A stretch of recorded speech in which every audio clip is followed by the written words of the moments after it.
was on the fast track to a stable life with John Smith. John was just wanting to do anything he could for Diane. It just seemed like a really good fit. But soon after saying I do, the new Mrs. Smith learned her gentle husband was hiding a gruesome past. That's from a movie. It's a gory movie. And Till Death Do Us Part took on new meaning. If my daughter hadn't have been there, I'd been dead. It's very rare that you come across somebody who everybody agrees is a pure monster. When it comes to love and marriage, things aren't always as they seem. Relationships are never easy. But for Diane Beasley, romance seemed to be one hard knock after another. I was brought up to think that you get married, you have kids, and you live happily ever after. And I went through a couple marriages trying to live happily ever after, and that never happened. After 3 divorces, Diane wasn't expecting a fairy tale. So in the summer of 1998, when a coworker introduced her to the new guy in town, she kept an open mind, even though John Smith wasn't quite her cup of tea. No, his looks weren't the deal for me, at all. John had just moved from Ohio to California. The few people who knew him saw a warm, yet solitary guy. I felt sorry for him because he seemed so lonely, and all he did was work 6, 7 days a week. He came across with a warm, good heart. That's what I liked about him. John was dedicated to his job at a high-end car manufacturer. Diane loved fast cars and big engines. So when John asked her out to dinner, she agreed to go. They had a great dinner, and next thing I knew, things were moving forward pretty fast. Before long, Diane and John were sharing intimate details of their pasts.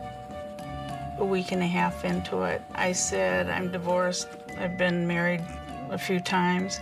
And he says, I've been married twice, too. John told Diane his first marriage ended in divorce. And sadly, his second ended in tragedy. He says, my last wife died of cancer. And of course I said, oh, how sad. He was having a very difficult time in life because of his wife. But after just 6 weeks with Diane, John seemed ready to put his grief behind him, and he surprised her with a proposal. And I kind of went, that's kind of soon.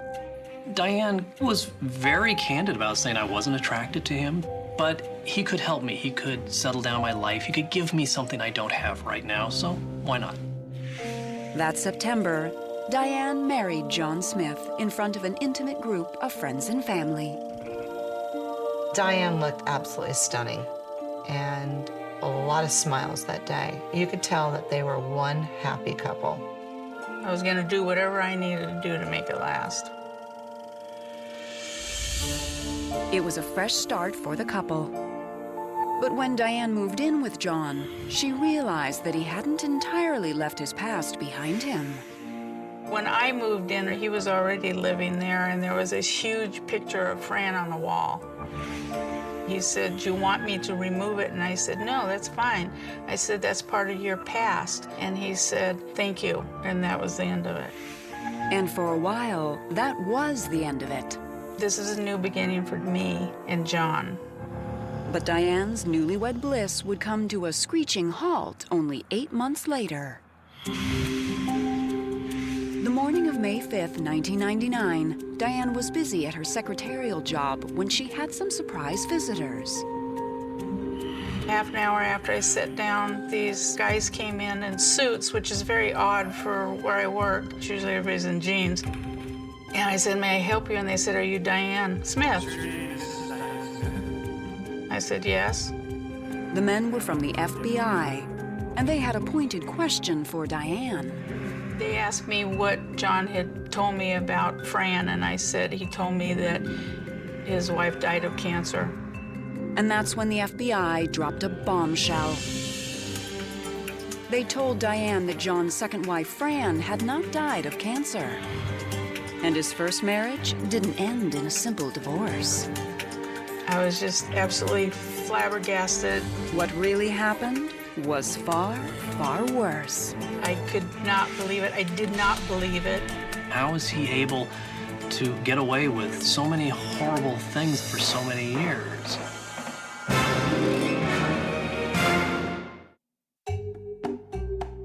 In September of 1998, 8 months before a devastating visit from the FBI, Diane Beasley was enjoying her new marriage to John Smith. We were doing a lot of sightseeing because he'd never been out here. I'm a native San Diegan. They were always on the go. They loved to go to the beach and go for walks on the beach.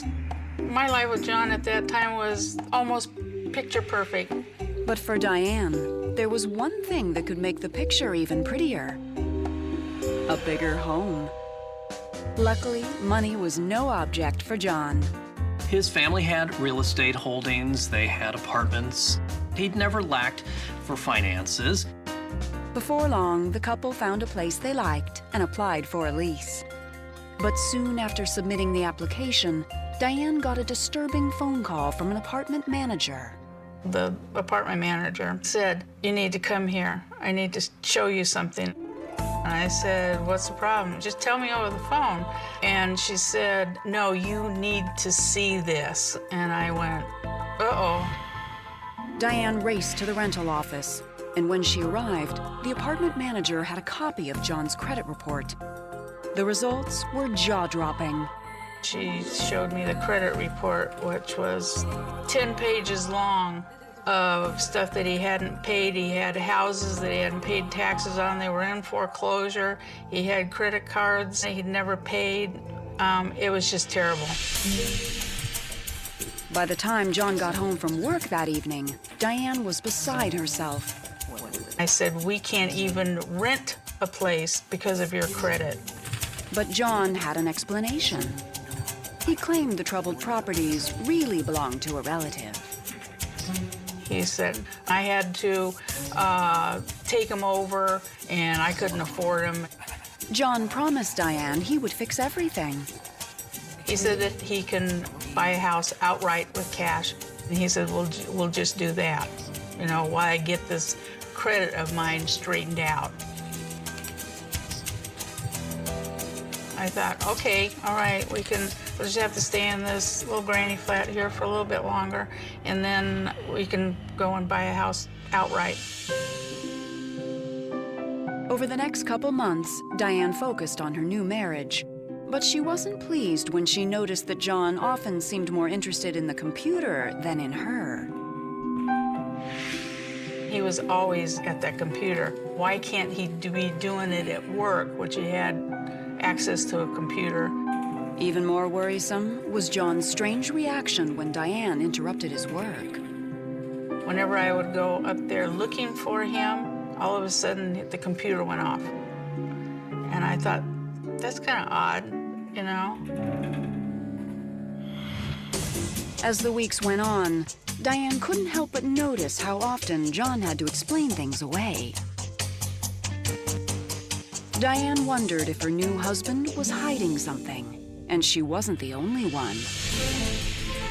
Her daughter Summer began to see a different side of John when she visited. When I was home alone with him, he was very mad, angry. When he was out with my mom, he would talk really nice, be very sweet. And I used to tell my mom that. She kind of played it off, you know, I think you're just paranoid. But by November of 1998, Diane was also baffled by John's furtive behavior. Too many details just didn't add up. He didn't have a checking account. He had been out here for over a year and a half, and he was still resisting getting the California driver's license. And I thought that was very odd. It seemed like John Smith was trying to fly under the radar. He was a man who, as ordinary as he was, always seemed to have this strange, dark, secretive side. And Diane would soon learn there was a terrifying reason why. He knew that around each corner were FBI agents surveilling him. Something was fishy about this man. I was afraid he was going to snap big.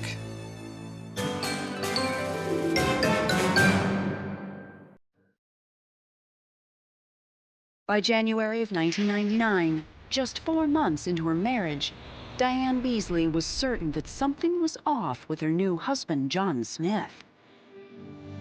He was very agitated, and I got to getting kind of concerned. By now, his behavior had gone from merely strange to chilling.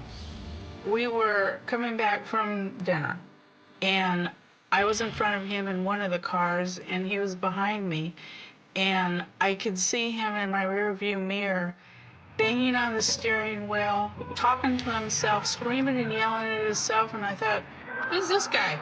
You know, I don't know this guy. He was just having a fit all by himself. John is a man who walked around with secrets. He walked around with all this darkness that he hid. I think Diane saw a glimmer of light. Clearly, you can't ignore something like this. But John's unnerving behavior was just a glimpse of what was to come. The morning of May 5th, 1999, Diane was at work when 2 FBI agents paid her a visit. She was startled when they began to ask her questions about John's ex-wife, Fran, who Diane thought had died of cancer. And then it all came out about John. They said, we're here for John Smith. We're investigating the murder of 2 of his wives. I was just absolutely flabbergasted. The agents went on to explain that both of John's former wives had gone missing under suspicious circumstances. The FBI was struck by the outrageous coincidences. This man was married twice, 2 missing wives. That just can't happen naturally. By the time I got out of there, I was just dumbfounded. I was just shocked. The story left Diane shaken, but she was determined not to believe a word of it until she heard John's side. I couldn't believe this of John. John wasn't like this. They must have the wrong person. And when John finally called her later that day, Diane was certain it was all a big mistake. Especially when she found out he had also been interrogated by the FBI and let go. He was talking a mile a minute. He was very upset. He said the reason why he told me Fran died of cancer, he said because he didn't believe that Fran was missing. He think that she took off. He didn't want to shock me. He said that the first one, he told me the story about how he thinks a friend of hers killed her. John claimed that he was being framed by the FBI for something he didn't do. It was all conspiracy, and that's the reason why he left Ohio, because he couldn't get past any of this. It wasn't him. At first, Diane believed her husband, but that was about to change. 2 weeks later, a special delivery letter addressed to Diane arrived in the mail. Fran's sister wrote me a letter, and when I got it, it had a phone number on there for me to call her. And a couple days later, I did call her. By the time Diane hung up the phone, her belief in her husband was shaken to the core. The sister was telling me, we are convinced that John killed Fran. And she said, you're in danger of your life. Everything that the FBI told you is true. Diane's focus immediately changed from being a supportive wife to just keeping herself alive. I did what the FBI told me to do. When you start getting agitated when you're asking questions, quit right then. Don't irritate him. Meanwhile, for investigators, the clock was ticking. With no bodies and only circumstantial evidence, detectives needed a smoking gun to prove John Smith was a murderer. Less than 2 weeks later, on May 15th, they got it. The weak link for John Smith was somebody who was the closest to him, and that was his brother, Michael. Michael Smith was John's younger brother. The FBI had questioned him extensively during the investigation, and they were certain Michael was hiding something. He was tormented, and he had nightmares. And police could kind of sense this trouble beneath the surface with Michael, and they hammered him. When Michael finally broke, he told detectives a horror story. Michael told the police and the FBI about a wooden box he saw. wooden box that his brother John had built and stored for years. And one day, Michael happened to open that box, and inside he saw the skeletal remains of John's former wife. It was the break investigators had been waiting for. But there was one problem. Michael didn't know what had happened to the box. It was brutal for Michael. He had nightmares about it. I think he was scared of John. He didn't want to end up in his own box. For Diane, the news was horrifying. She just wanted to get out of her marriage alive. But leaving John Smith would not be easy. Diane was about to come face to face with the monster her husband truly was. If Summer hadn't have been there, I'd been dead. If you have a story of marriage gone wrong and would like to appear on this series, go to investigation.discovery.com. By December of 1999, Diane Beasley had no doubt her husband, John Smith, was a murderer.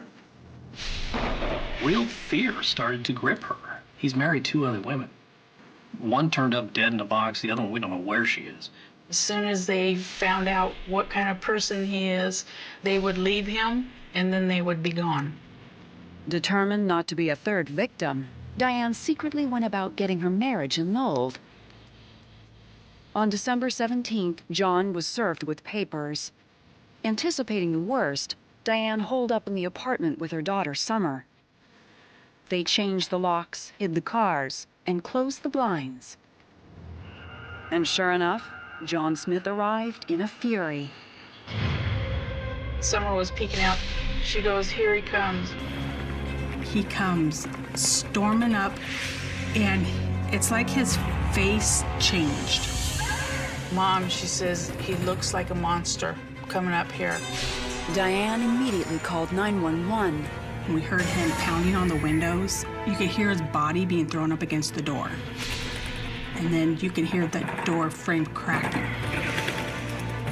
He busted down the door. I didn't even recognize him. And as soon as he saw Summer, his whole demeanor had changed.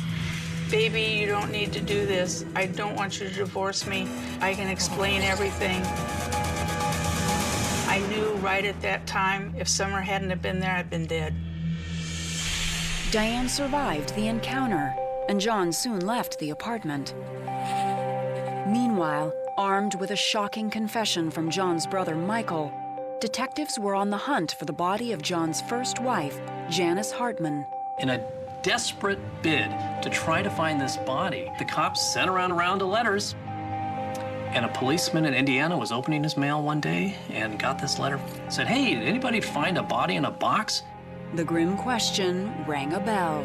One day in 1980, a road crew was working on this lonely pavement in the middle of an Indiana field when they came across a wooden box. They opened it up, and what was looking at them but the skeletal remains of a young woman. The remains had never been identified, and the girl became known as the lady in the box. She was buried in a pauper's grave. And this cop said, "I think we got your girl." Investigators had the remains exhumed and tested, and when the results came back from the lab, the lady in the box was finally identified as Janice Hartman, John Smith's first wife. John's grisly secret had literally been unearthed. I was devastated. I thought, this poor girl cut down by this monster, John. On October 3rd, 2000, John Smith was arrested at work. At the trial 9 months later, Diane learned the extent of John's deceptions. All that time he'd spent on the computer wasn't just business, as he claimed. John was having multiple affairs. So much of what police say John was motivated by was power, not money. It wasn't sex, it was power over these women. In the 2 cases in which his wives disappeared, the wives challenged him and crossed him. They took on his authority. And that's when John Smith would snap. John had lots of girlfriends, and so the fear is there are more than 2 missing Mrs. Smiths. On July 19, 2001, John Smith was found guilty of murder in the case of Janice Hartman. He was sentenced to 15 years to life. Fran Gladden Smith, John's second wife, has never been found. It's been more than a decade since John Smith walked into her life, and Diane has closed the book on that unhappy chapter. But despite everything, Diane held fast to her belief in happily ever after. And 8 years ago, she found it in her new husband, Robert. We have a new life together. We live here all by ourselves with visits from the kids and the grandchildren. So it couldn't be better. It's perfect. Today, Diane surrounds herself with good friends and family. And she finally knows that happiness isn't just a fairy tale. Yes, there is happily ever after, and I'm living proof of it.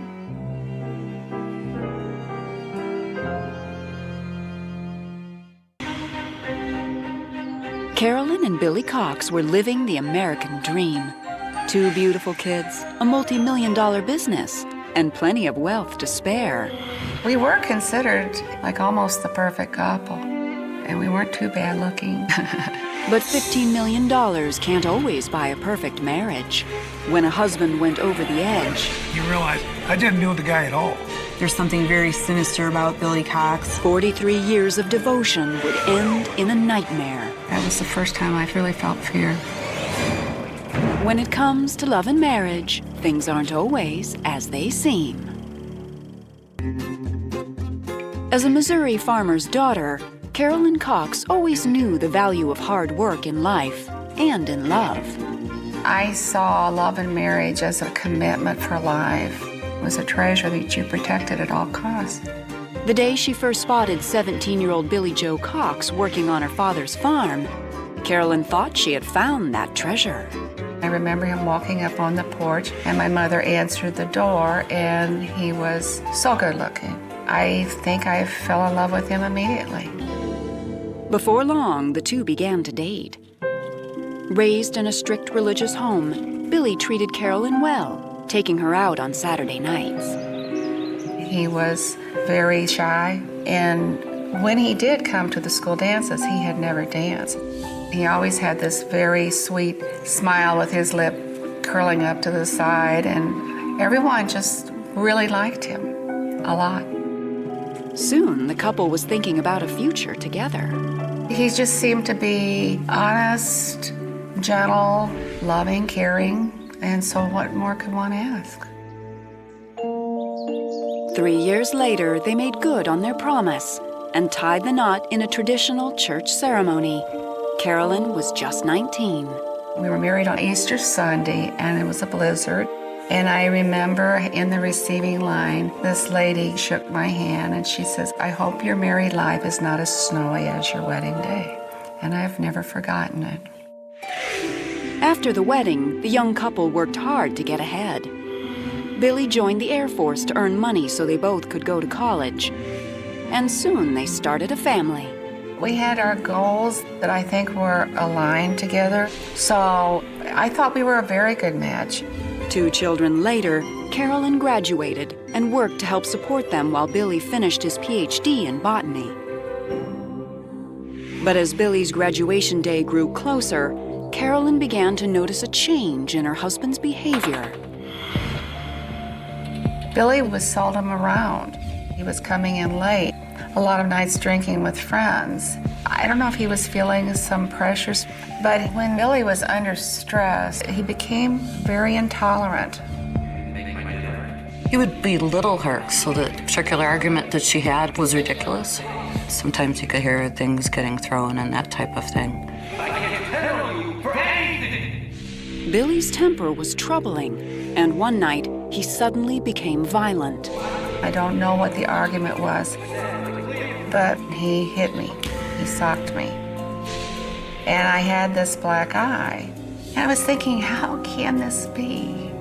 But Carolyn was determined to stick with her young marriage. I made a decision that day that you're not giving up your marriage, you're not giving up your hopes and dreams. You just put it away, go on, this won't happen again. Meanwhile, on the outside, life for the couple was looking up. Billy graduated with his PhD and found a good job at a chemical lab. But as the years went by, he had bigger ambitions. He decided to take some things that he had developed and start his own business. So I was the breadwinner. I would teach all day and go work the business at nights and weekends. With Carolyn's help, Billy built an agricultural chemical company from the ground up. And by the time the kids were grown and out of the house, business was booming. By the late 1990s, the Coxes were millionaires. The small-town sweethearts had come a long way. They made a lovely, lovely couple. They had earned everything on their own, and I admired them for that. We were considered like almost the perfect couple. We really were. We had succeeded, we had done well. After nearly 4 decades together, the couple had finally achieved their dream. But Carolyn was about to wake to a terrible reality. On the night of September 12, 2004, Carolyn was packing their bags for a much-needed getaway to France with friends. I never had been to Europe, so I was very happy. But she and Billy would never get on that plane. The next morning, around 6 a.m., Carolyn woke to a sharp pain in her head. The next thing I know is I'm on the rug, being pulled down the hall. Barely conscious, Carolyn felt herself being moved into the garage. Her nightmare was just beginning. Carolyn was under attack, and the assault would cost her her husband and nearly her life. He said, "You're worth more dead than alive." And I'm like, what are you? You're not a human being. In the spring of 1996, 8 years before the attack that would leave Carolyn Cox clinging to life, she and her husband Billy were hard at work growing their successful business. It all gradually came together. We felt very good about what we had accomplished. We felt like we had reached those things that we had set out to reach. But as the couple's net worth ballooned, so did their problems at home. Billy's temper had gone from bad to worse. As he became more successful, I think he felt even more that he was above it all. Everything that he did, every shot he called, it was going to be his way or there was no way. There was a very, very dark side that he didn't know when it could occur. So there was this fear at all times of when it possibly could come out. So you were careful. More and more, Billy's anger would turn physical, often with no provocation. We were sitting in the hot tub one night and we were talking, and I said something he didn't like, and with the back of the hand he just suddenly hit me across the face. It was just so out of the blue. Sometimes Billy's outbursts would leave their mark, but Carolyn took pains to hide the truth, even from her closest friends. She would come to meetings sometimes in a neck brace or with her arm in a sling or a patch over her eye. Carolyn always had an excuse for these injuries. And to be quite honest, the general opinion was that Carolyn was a klutz. At times, Carolyn thought about ending her marriage, but Billy's violent streaks didn't happen often. These bad times might not show up for a year. And in between that, he could be very loving and he could be affectionate. When we would go for these spans and not having anything happen, I truly felt they would never happen again. And so when they showed up, I was always in shock. But problems at home didn't slow down the family business. By 2002, the couple was worth $15 million and living in a 12,000 square foot mansion in Bull Valley, Illinois. It was Carolyn's dream house. And they enjoyed entertaining for fundraisers and functions in Bull Valley. We were living the dream. Being able to stand back and look at that and say, look what you have, how fortunate you are.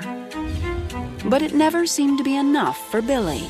He soon became obsessed with money, counting and recounting every penny they had. He was constantly making records of his net worth. And he had some fixation on insurance. He was always buying insurance policies. By the spring of 2004, Billy was acting even stranger. If I touched him, his body was rigid. I would start to hug him, and it was almost like hugging a board. I just remember wondering, what is going on? But one thing was better. Billy hadn't been violent towards Carolyn in over a year. Until one night, when he said something that gave her pause. He bought an insurance policy on my life, and he was going over the information, and he said, "You're worth more dead than alive." Carolyn knew that life insurance policy was worth more than $1 million, but they hardly needed the money, so she tried to laugh it off. I refused to take it any other way. I turned to him and I said, "Well, I'm so glad that's not true." Little did Carolyn realize just how deep Billy's anger was. He looked at me with eyes that was just ice cold. I thought, this looks like a photograph of a corpse. In the summer of 2004, Billy and Carolyn Cox were the pillars of their Bull Valley community. I was very involved in active in the community and very happy in what I was doing. But behind closed doors, the Golden couple's marriage remained far from picture perfect. We had gone to an event at friend's home, and when it was time for us to leave, one of my friends said, "It is so nice to see a couple who've been together so many years who still love each other." And he turned with the most hatred and the worst anger and said to me, "That may change at any moment." Billy's anger seemed to be building, and Carolyn had no idea why.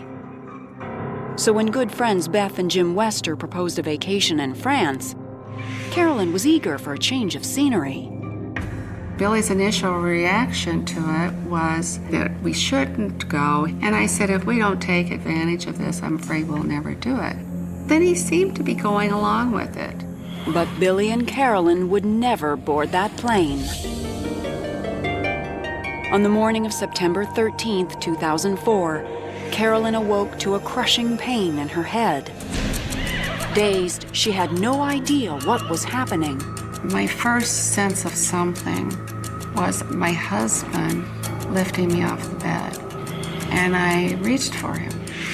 And the next thing I know is I'm on the rug being pulled by him down the hall, and I said, "What are you doing?" And he said, "You fell out of bed and hit your head. I'm taking you to the doctor."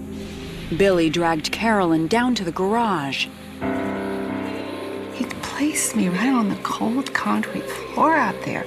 And I kept saying, "Where's the ambulance? Where's the ambulance?" And he said, "They are on other jobs." Bleeding heavily, Carolyn slipped in and out of consciousness, praying that Billy would be able to help her. But her prayers were in vain.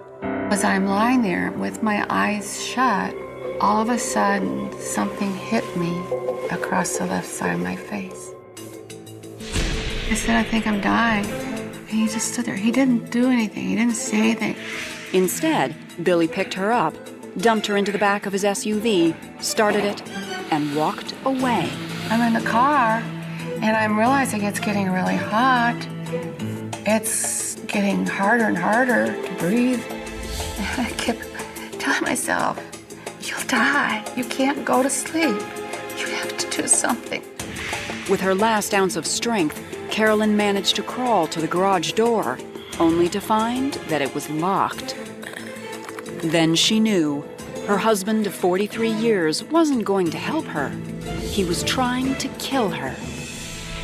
I did not understand till those doors were locked what he was really doing.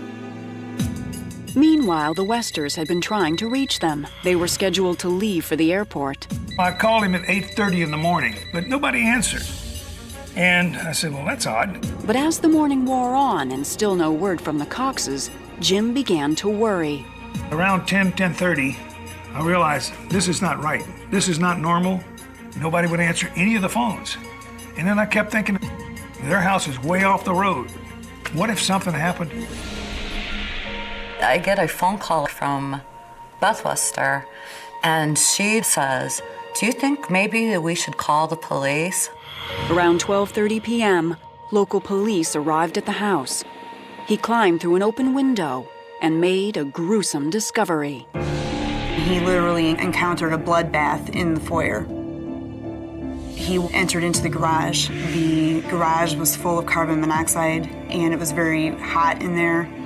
He observed Carolyn laying across the front seat of Billy Cox's truck, bleeding heavily from her face, and she said to him, "Help me," and then she lost consciousness. As paramedics worked to save Carolyn, Billy mysteriously appeared, claiming he'd been outside on the grounds all morning. He was standing there very calmly and said, "Did she fall?" At that point, the chief was very suspicious of what had occurred. Carolyn was rushed to the hospital, and police began to question Billy. But soon he complained of chest pains and was taken to the same hospital as his dying wife. They take me back to the room where my mother was, and I looked at her and I didn't even recognize her. And she said, why did he do this to me? They said that my father had been brought in, and do you want to see him? When I got in there's the face of complete bull. Never asked about my mother until the very end. Doctors could find nothing wrong with Billy, so he did what any man would do when his wife's life was hanging by a thread. He went out to dinner. The chief was immediately suspicious of Billy because of the crime scene. Someone was cleaning up that foyer. There were rugs that had been rolled up that were full of her blood. There was also no explanation as to why the garage doors were all disabled, vehicles were running, and the door entering into the home was locked. The evidence appeared to point in one direction. As soon as Billy finished his pork chops, police brought him in and arrested him. Why would you take it to that level? Could have divorced her. Not only was he trying to kill her, he was trying to make her suffer. 2 days later, Carolyn awoke from surgery to hearing loss, metal plates in her face, and damaged vision. She was in shock that the man she had devoted her entire life to had just tried to kill her. The coming to and knowing, oh, the heartbreak, it's just the devastation. I couldn't believe it. I lost my husband. I nearly lost my life, and I lost my husband. But beyond heartbroken, Carolyn was also afraid. Billy had posted bail, and his reign of terror was far from over. I believe that he wanted Carolyn dead. I was just terrified all the time. If you have a story of marriage gone wrong and would like to appear on this series, go to investigation.discovery.com. In September 2004, the exclusive town of Bull Valley, Illinois, was shaken to its core. Billy Cox, one of its most prominent residents, had brutally attacked his wife, Carolyn. The story was front page, and the people in the area were just in shock. Even Carolyn's closest friends didn't see it coming. It kind of blew me away. I mean, you just look at this whole thing and you realize I didn't know the guy at all. I was seeing what he wanted me to see. 4 days after the attack, Carolyn filed for divorce from her hospital bed. The golden couple's marriage was over. You saw her heart was broken, and that was very hard. When she was finally released, Carolyn insisted on returning home. Billy was out on bail, and despite a restraining order, she was still afraid of him. He was seen at the end of my drive. He was seen going up and down the street. And I was just terrified all the time. There were many phone calls I had with her where she was sobbing, and I kept telling her to just have faith that eventually we would get to trial and justice would prevail. In March 2007, 2.5 years after the attack, Billy finally had his day in court.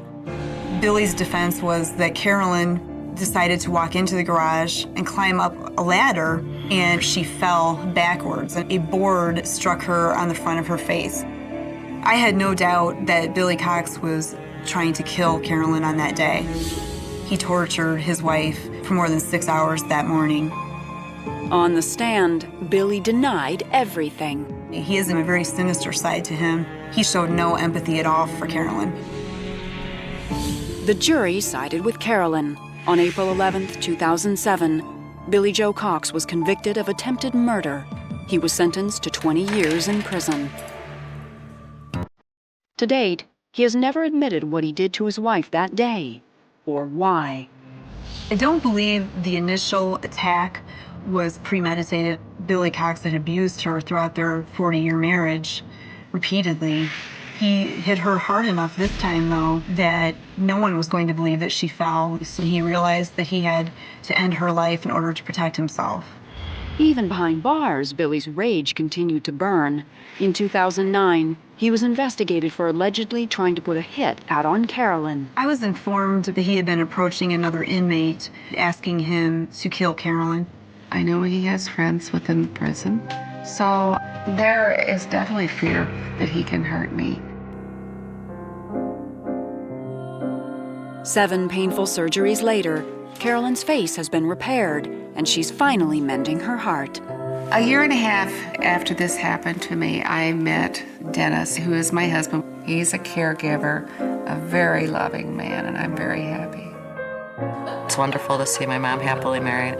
She absolutely deserves it. It's about time.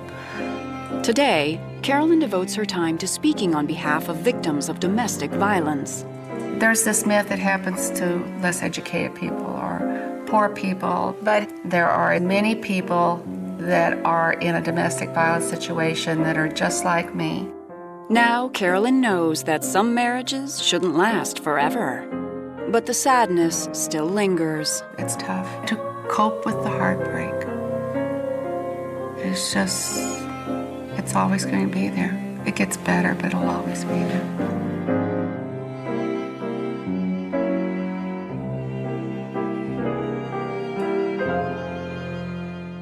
The call came in just before dawn, a voice trembling on the other end, barely able to form the words, a neighbor reporting something wrong, something deeply wrong. The kind of silence that doesn't belong in a city like Lima, the kind of silence that presses against walls and crawls under doors, the kind that makes people hesitate before turning a handle. And when the police finally forced their way inside that narrow apartment on a quiet street in Miraflores, they didn't find chaos. They didn't find signs of struggle. They found stillness, an unnatural stillness, and at the center of it all, a body lying as if time itself had stopped mid-breath, eyes open, fixed, staring at nothing, or perhaps at something no one else could see.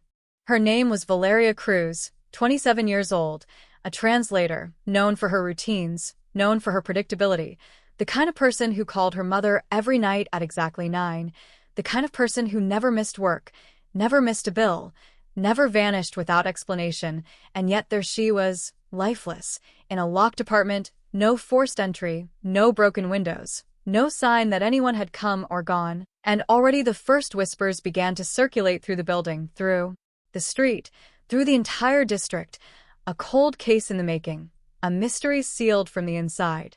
The first officers on scene documented everything with clinical precision, the position of her hands, the angle of her head, the untouched furniture, the glass of water on the bedside table still half full, a detail so ordinary it became disturbing, because nothing about this was ordinary, nothing about a young woman dying alone in a sealed room ever is, and yet the autopsy would later reveal something even more unsettling, something that would haunt investigators for years, something that would fracture the case into 100 unanswered questions.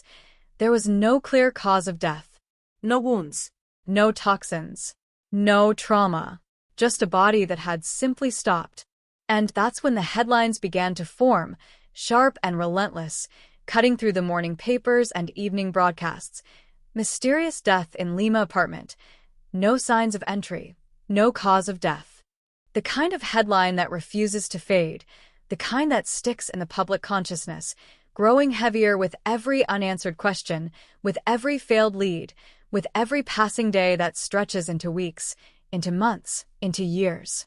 Detectives circled the case like it was a puzzle missing its center, revisiting the apartment again and again, dusting surfaces that had already been dusted, re-examining fingerprints that led nowhere, interviewing neighbors who offered fragments of memory, none of them useful, all of them incomplete.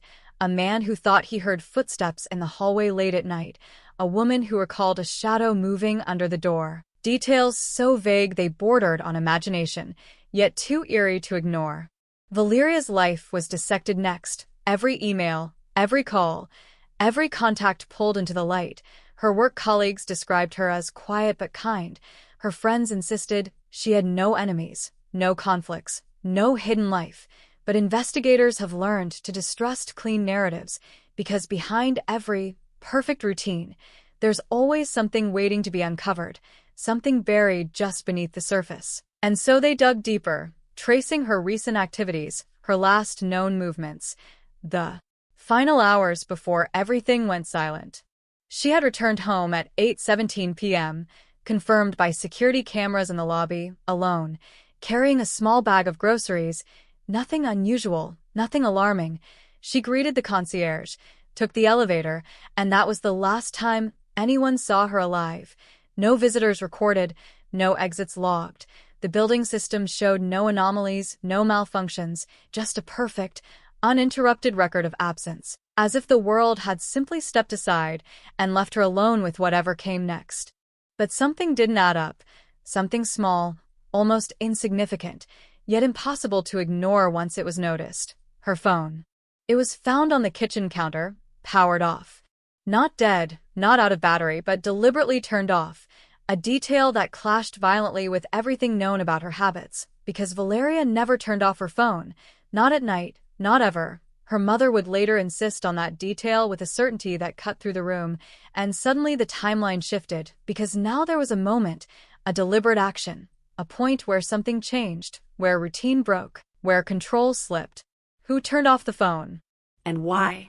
The question echoed through the investigation like a hollow sound, unanswered, unresolved, and as days turned into weeks, the case began to stall, leads dried up, theories collapsed under scrutiny, the forensic reports offered nothing new, and slowly, almost imperceptibly, the energy around the case began to fade, not completely, never completely, but enough that it slipped from the front pages to the margins, from urgency to curiosity, from shock to a lingering, uncomfortable question. Still, there were those who couldn't let it go. Detective Andres Salazar was one of them, a man known for his persistence, for his refusal to accept easy conclusions, and he saw something in the case that others didn't, or perhaps he simply refused to look away from what others had already abandoned, because to him, the absence of evidence wasn't a dead end. It was a signal, a sign that something had been missed, something subtle, something deliberate. He returned to the apartment alone one evening, long after the official investigation had scaled back, standing in the doorway where it had all begun, letting the silence settle around him, the same silence that had greeted the first responders, the same silence that seemed to press against the walls, and he began to reconstruct the scene in his mind, step by step, moment by moment, imagining Valeria walking through the door, placing her groceries down, moving through the apartment, unaware that something or someone was already there or perhaps about to arrive. Because locked doors don't mean safety. They mean containment. And containment works both ways. Salazar focused on the smallest details, the kind that others overlook, the angle of the kitchen chair, slightly misaligned with the table, the faint smudge near the light switch, not quite a fingerprint, not quite nothing, the subtle indentation on the couch cushion, as if someone had sat there briefly, long enough to leave a trace, but not long enough to be remembered, and each detail formed a pattern, incomplete, fragmented, but undeniably present. Someone had been there, not forced in, not recorded, but there. And if they were there, then they had left. Which meant the impossible scenario, the sealed room, the locked apartment, wasn't impossible at all. It was engineered. The idea was as unsettling as it was compelling, suggesting planning, patience, a level of control that transformed the case from a mystery into something darker, something intentional, and Salazar began to push against the boundaries of the original investigation, reopening interviews, revisiting evidence, challenging assumptions that had already hardened into conclusions. But time is not an ally in cases like this. Memories fade, details blur, people move on. And with every passing year, the case grew colder, heavier, settling into the category that every investigator dreads, the kind that lingers without resolution, the kind that resurfaces in whispers and anniversaries, the kind that becomes part of the city's collective memory, a story told in fragments, in speculation, in unease. A cold case, unsolved, unfinished.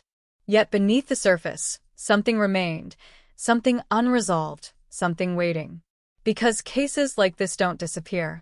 They wait. They linger in files, in minds, in the quiet corners of memory, and sometimes, years later, when the world has almost forgotten, when the silence has grown comfortable, when the questions have settled into the background, something shifts, something breaks, and the past comes rushing back with a force no one expects, carrying with it answers that don't bring closure, only more questions, more shock, more disbelief. And somewhere, in the years that followed, someone was carrying the truth, holding it close, buried deep, waiting for a moment, a weakness, a fracture in their own silence. Because secrets like this don't stay buried forever. They decay. They leak. And when they finally surface, they don't just solve a case. They shake an entire country. The file never truly closed. It just stopped moving, gathering dust in a gray metal cabinet under flickering fluorescent lights, labeled with a date that refused to age quietly, 2003 stamped like a wound that never healed, and every time someone opened that drawer, even years later, there was a pause, a hesitation, as if the weight of everything unsolved inside it could still be felt, pressing outward, demanding attention, demanding answers that no one had ever managed to give. Detective André Salazar kept a copy of that file on his desk long after others had archived it, not out of obligation but obsession, because something about Valeria Cruz's death refused to settle into the past. It lingered, unfinished, like a sentence cut off mid-word, and he had seen enough cases in his career to recognize the difference between a tragedy and a construction, between chaos and design, and this was design, cold, precise, deliberate. He replayed the timeline again and again, every minute accounted for until it wasn't, every movement documented until it dissolved into silence. 8:17 p.m. she enters, 8:19 p.m. elevator doors close, 8:21 p.m. apartment door shuts, and then nothing, no calls, no messages, no signs of life, just a clean break, like a switch flipped somewhere out of sight, and that switch, that invisible turning point, became the center of everything. Because people don't just stop. Not without a reason. Not without a cause. And yet the autopsy still stood like an insult to logic. No trauma, no poison, no indication of struggle, a body that simply ceased to function, as if death had been invited in quietly, politely, without resistance, and that possibility, however absurd, began to take shape in Salazar's mind, not as truth, but as a question too dangerous to ignore. What if Valeria had known her killer? What if she had let them in? Or worse, what if she hadn't needed to? The building's security system became his next fixation, a network of cameras and logs that had already been reviewed, cleared, dismissed. But Salazar wasn't looking for obvious anomalies. He was looking for patterns, for absences, for the kind of subtle irregularities that slipped through routine checks. And buried in hours of footage, he found something small, almost laughably small. A flicker in the hallway camera outside Valeria's apartment at 8:26 p.m., just a brief distortion, less than a second, the kind of glitch technicians would normally ignore. But it happened only once. And only there. He slowed it down, frame by frame, the image breaking into fragments of static, pixels shifting just enough to suggest movement. Not visible, not clear, but present, like a shadow passing too quickly to be caught. And when the image stabilized, the hallway was empty, exactly as it had been before. Except it wasn't the same. The door to Valeria's apartment closed. But not quite the same angle. A difference so slight it could be dismissed. Or it could be everything. Salazar requested the raw system logs, digging past the surface-level reports, and that's when he saw it, a timestamp discrepancy, barely 2 seconds out of sync with the rest of the system, isolated to that one camera, that one moment, 8:26 p.m., a fracture in the otherwise perfect record, and suddenly the narrative shifted again because now there was space for something to happen, a window, however brief, where the impossible became possible. Someone could have entered, or left, without being seen. The theory spread quietly at first, whispered between officers, dismissed by some, embraced by others, but without physical evidence, it remained just that, a theory, fragile, unproven, and easy to ignore in the face of more practical explanations, except none of those explanations held up, not fully, not convincingly, and the longer the case remained unresolved, the more the impossible began to feel inevitable. Salazar turned back to Valeria's personal life, this time not looking for conflicts or enemies, but for anomalies, disruptions, anything that didn't fit the clean narrative everyone had accepted, and there, buried in her email history, he found something new, or perhaps something that had always been there but never properly understood, a series of messages from an unknown address, spaced weeks apart, each one short, vague, almost meaningless on its own. Did you remember? Time is closer than you think. You shouldn't ignore it. No threats. No names. Just fragments. But they all stopped 3 days before her death. And more importantly, Valeria had never replied. At least, not from any account investigators had access to. The emails were traced, or rather, attempts were made to trace them, but they led nowhere, routed through layers of anonymization, bouncing across servers that erased their own footprints, a level of technical sophistication that felt out of place, too advanced for a random harassment case, too deliberate to be coincidence, and that realization shifted the investigation into darker territory. This wasn't random. This wasn't spontaneous. This was planned. And planning leaves traces. Just not always where you expect them. A re-interview with the concierge brought another detail to the surface. Something so minor it had been overlooked in the initial chaos. He remembered Valeria that night, the groceries, the polite smile, the usual exchange, but there was something else, something he hadn't thought important at the time, something he almost didn't mention again. She had hesitated, just for a second, before stepping into the elevator, as if she had forgotten something, or remembered something. He couldn't say which, but the hesitation was real, and once seen, it couldn't be unseen. Salazar reconstructed it in his mind, that single moment stretching out, expanding, filling with possibility. Was she thinking about the emails, about something waiting for her upstairs, about someone? Or was it something simpler, something ordinary that had been transformed by everything that came after, and the uncertainty became its own kind of evidence, intangible but powerful? Then came the financial records. Routine at first, predictable, consistent with her lifestyle, until they weren't, until a small withdrawal appeared 2 days before her death. Cash, unaccounted for, followed by another the next day, slightly larger, and then nothing, no purchases, no transfers. The money simply vanished into the city, into the countless transactions that leave no trace, and suddenly Valeria Cruz, the woman with no secrets, began to look like someone who had been preparing for something, or paying for something, or someone. The possibilities multiplied, each one branching into new questions, new directions, none of them leading to a clear answer, and as the investigation deepened, so did the sense of something just out of reach, something that connected all these fragments into a single, coherent truth, a truth that remained hidden, just beyond the edge of understanding. Years passed. The case cooled, then froze. New detectives came and went, each bringing fresh eyes, fresh theories, each leaving with the same unanswered questions, the same quiet frustration, the same file returned to the same drawer, heavier each time it was opened, heavier with everything it still refused to reveal. But outside the station, the story never fully died.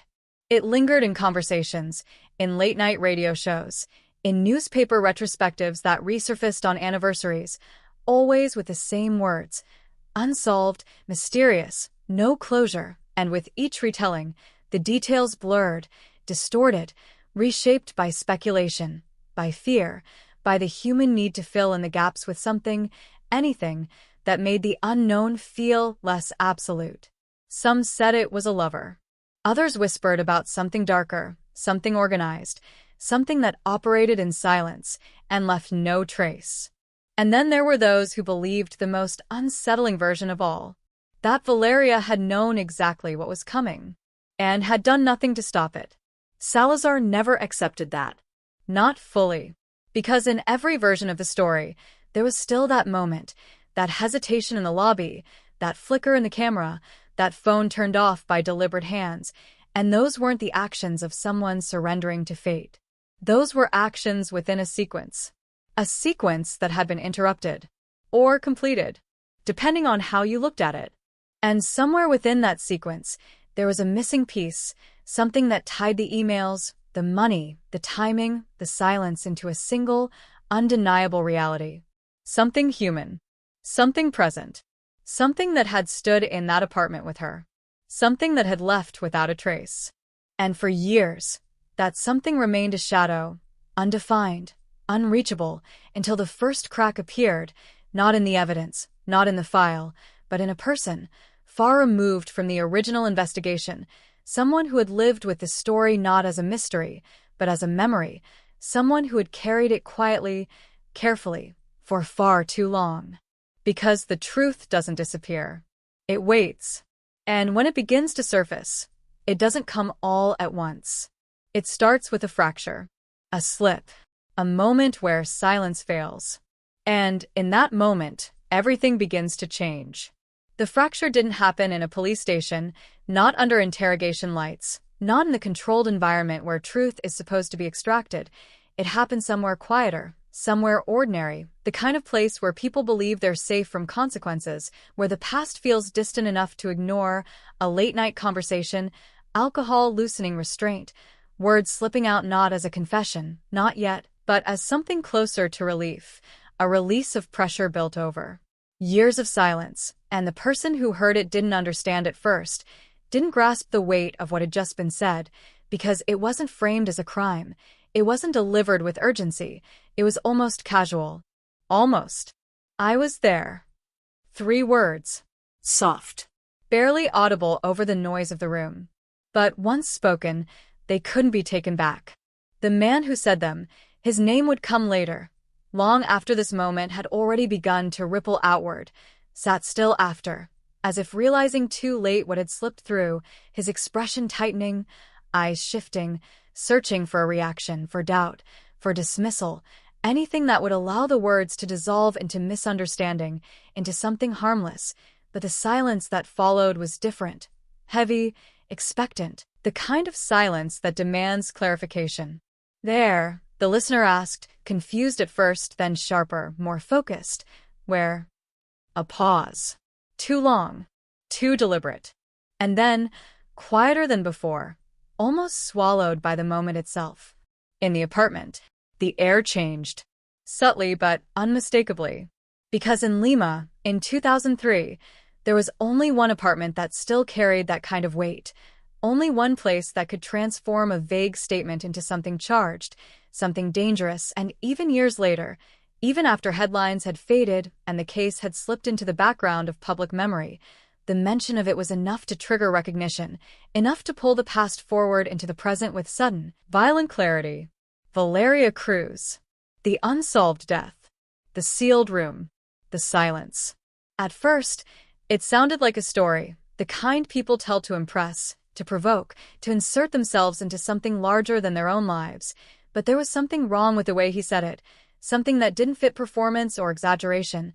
There was no pride, no drama, just a flat, controlled delivery that felt rehearsed and yet unstable, like something held together by effort alone. "You're joking," the listener said, half laughing, half hoping. He didn't laugh. "I shouldn't have said anything." And just like that, the door closed again, the moment sealed, the conversation shifting awkwardly into safer territory, both of them pretending, in their own ways, that nothing significant had just happened, but the damage was already done, because once an idea like that is introduced, once a possibility like that takes shape, it doesn't disappear. It grows. The listener tried to ignore it at first, tried to file it away as drunken nonsense, as a meaningless fragment of conversation, but it lingered, replaying at unexpected moments, the tone of voice, the hesitation, the lack of denial when pressed, and slowly, almost against their own will, curiosity turned into unease, unease into concern, and concern into something heavier, something that demanded action. Because what if it wasn't a joke? What if it was the first crack in something that had been hidden for years? The decision to come forward didn't happen all at once. It built over days, over nights of interrupted sleep and second-guessing, weighing the consequences, the uncertainty, the possibility of being wrong, of overreacting, of dragging something harmless into something irreversible. But the alternative, the possibility of staying silent if it was real, began to feel worse. And so the report was made. Quietly, cautiously, passed through the appropriate channels, framed not as an accusation but as a concern, a detail that might be nothing or might be everything, and at first it was treated exactly as expected. Another tip in a case that had already collected too many, another thread that would likely lead nowhere. Until it didn't. The name attached to the report was flagged almost immediately, not because it was familiar, but because it wasn't, because it had never appeared in the original investigation, not in witness lists, not in interviews, not in any connection to Valeria Cruz, and that absence, that complete lack of overlap, became its own kind of anomaly. Because if he had been there, he should have been somewhere in the record. But he wasn't, which meant one of two things. He was lying, or he had been missed. And in a case defined by what had been missed, that possibility was enough to reopen doors that had long been closed. Detective Salazar was brought back in, older now, sharper in some ways, more worn in others, the years etched into his expression but not into his focus, because the moment he heard the report, something clicked, not as confirmation, not as proof, but as alignment, as if a piece that had never quite fit suddenly shifted closer to place. I was there. He had spent years trying to prove that someone had been. Now, for the first time, someone was saying it out loud. The man was located quickly, not hiding, not running, living an ordinary life that made the statement feel even more jarring, working a steady job, maintaining relationships, existing in the same city that had carried the weight of that unsolved case for over a decade. And when officers approached him, there was no immediate resistance, no attempt to flee. Just a moment of visible calculation, a pause where something inside him seemed to reorganize. He agreed to talk. Voluntarily. Which, in cases like this, is never as simple as it sounds. Because people don't confess to being present at a crime scene without a reason. And reasons are rarely clean. The interrogation room was quiet, controlled, familiar territory for Salazar, but the tension inside it was different this time, sharper, more focused. Because this wasn't just another suspect, another theory. This was a potential answer to a question that had remained open for years. And yet, even as they sat across from each other, there was no sense of resolution, only the beginning of something deeper, something more complicated. You said you were there, Salazar began, voice steady, measured, leaving no space for ambiguity. The man nodded slowly, eyes fixed on the table, hands clasped tightly together, knuckles pale under the pressure. I was. No hesitation. No denial. Just confirmation. And yet, even in that confirmation, there was distance, a careful selection of words that revealed just enough while holding everything else back, the kind of control that suggested not innocence but strategy. Explain, Salazar said. A long silence followed, stretching out, thick with everything unsaid, everything waiting just beneath the surface. And when the man finally spoke again, his voice had changed, quieter now, heavier, as if each word carried weight he could no longer ignore. It wasn't supposed to happen like that. Not a denial. Not a confession. Something in between. Something worse. Because it suggested intent. It suggested a plan. And it suggested that whatever had happened inside that apartment wasn't an accident, wasn't random, wasn't a mystery waiting to be solved, but a sequence of events that had unfolded exactly as someone had intended, until they hadn't. Salazar leaned forward slightly, the shift almost imperceptible, but deliberate. Start from the beginning. And for the first time in years, the case began to move again, not through evidence, not through speculation, but through memory, through the fragile, dangerous process of reconstructing something that had been buried for far too long, something that, once brought into the light, would not just answer questions, but create new ones, more disturbing, more complex, more difficult to contain. Because the truth, when it finally emerges, is rarely clean. It doesn't resolve. It disrupts. And as the man across the table began to speak, halting at first, then more steadily, the shape of that night in 2003 started to form, not as a complete picture, not yet, but as fragments, pieces of a story that had never been told, pieces that, when placed together, would reveal something far more unsettling than anyone had imagined. Not just who had been in the apartment, but why, and how they had left, and what, exactly, had been left behind with Valeria Cruz in those final moments of silence. Because being there was only the beginning, and the rest of the story was still waiting to be uncovered. The room seemed smaller as he began, not physically, not in any measurable way, but in the way tension compresses space, in the way silence sharpens every breath, every shift of fabric, every flicker of hesitation. And Salazar didn't interrupt, didn't rush him, because after years of chasing fragments, he understood something critical. When the truth starts to surface, you don't force it, you let it come, even if it arrives broken, even if it resists. "I didn't break in," the man said almost immediately, as if anticipating the first accusation before it could be spoken, his voice low, controlled, but not steady, not completely. There was something underneath it, something unstable, something that had been held down for too long. "She let me in." The words landed hard, not because they were unexpected, but because they confirmed a possibility that had hovered over the case from the beginning, that the sealed room had never been sealed at all, that the barrier everyone had focused on, the locked door, the untouched windows, had never been the real question. Trust was. "Why?" Salazar asked, calm, precise. A pause. Longer this time. Because this wasn't about access. This was about connection. "We knew each other." Another shift. Another fracture in the narrative that had defined Valeria Cruz for years. The woman with no enemies, no secrets, no hidden life. And yet here was something else. Something that had existed just outside the frame of the original investigation. Unnoticed, unrecorded, or perhaps deliberately hidden. How? Salazar pressed. The man exhaled slowly, eyes still fixed downward, as if the memory itself was something he couldn't quite face directly. "Not like you think," he said, and for a moment, it sounded like deflection, like the beginning of a lie. But then he continued, and the shape of it became clearer, stranger, more unsettling. "She translated documents for me. Private work. Off the record." That detail alone was enough to shift everything again, because it introduced something new into the case. Something transactional, something hidden, something that existed outside her known routines, outside her documented life. And immediately, the unanswered emails resurfaced in Salazar's mind, the vague messages, the timing, the tone. "Did you send the emails?" he asked. The man hesitated, then nodded. "Yes." No attempt to deny it. No attempt to soften it. Just another piece falling into place. Why anonymous? Because it wasn't supposed to be traced. A simple answer. Too simple. Because nothing about this was simple anymore. "What kind of documents?"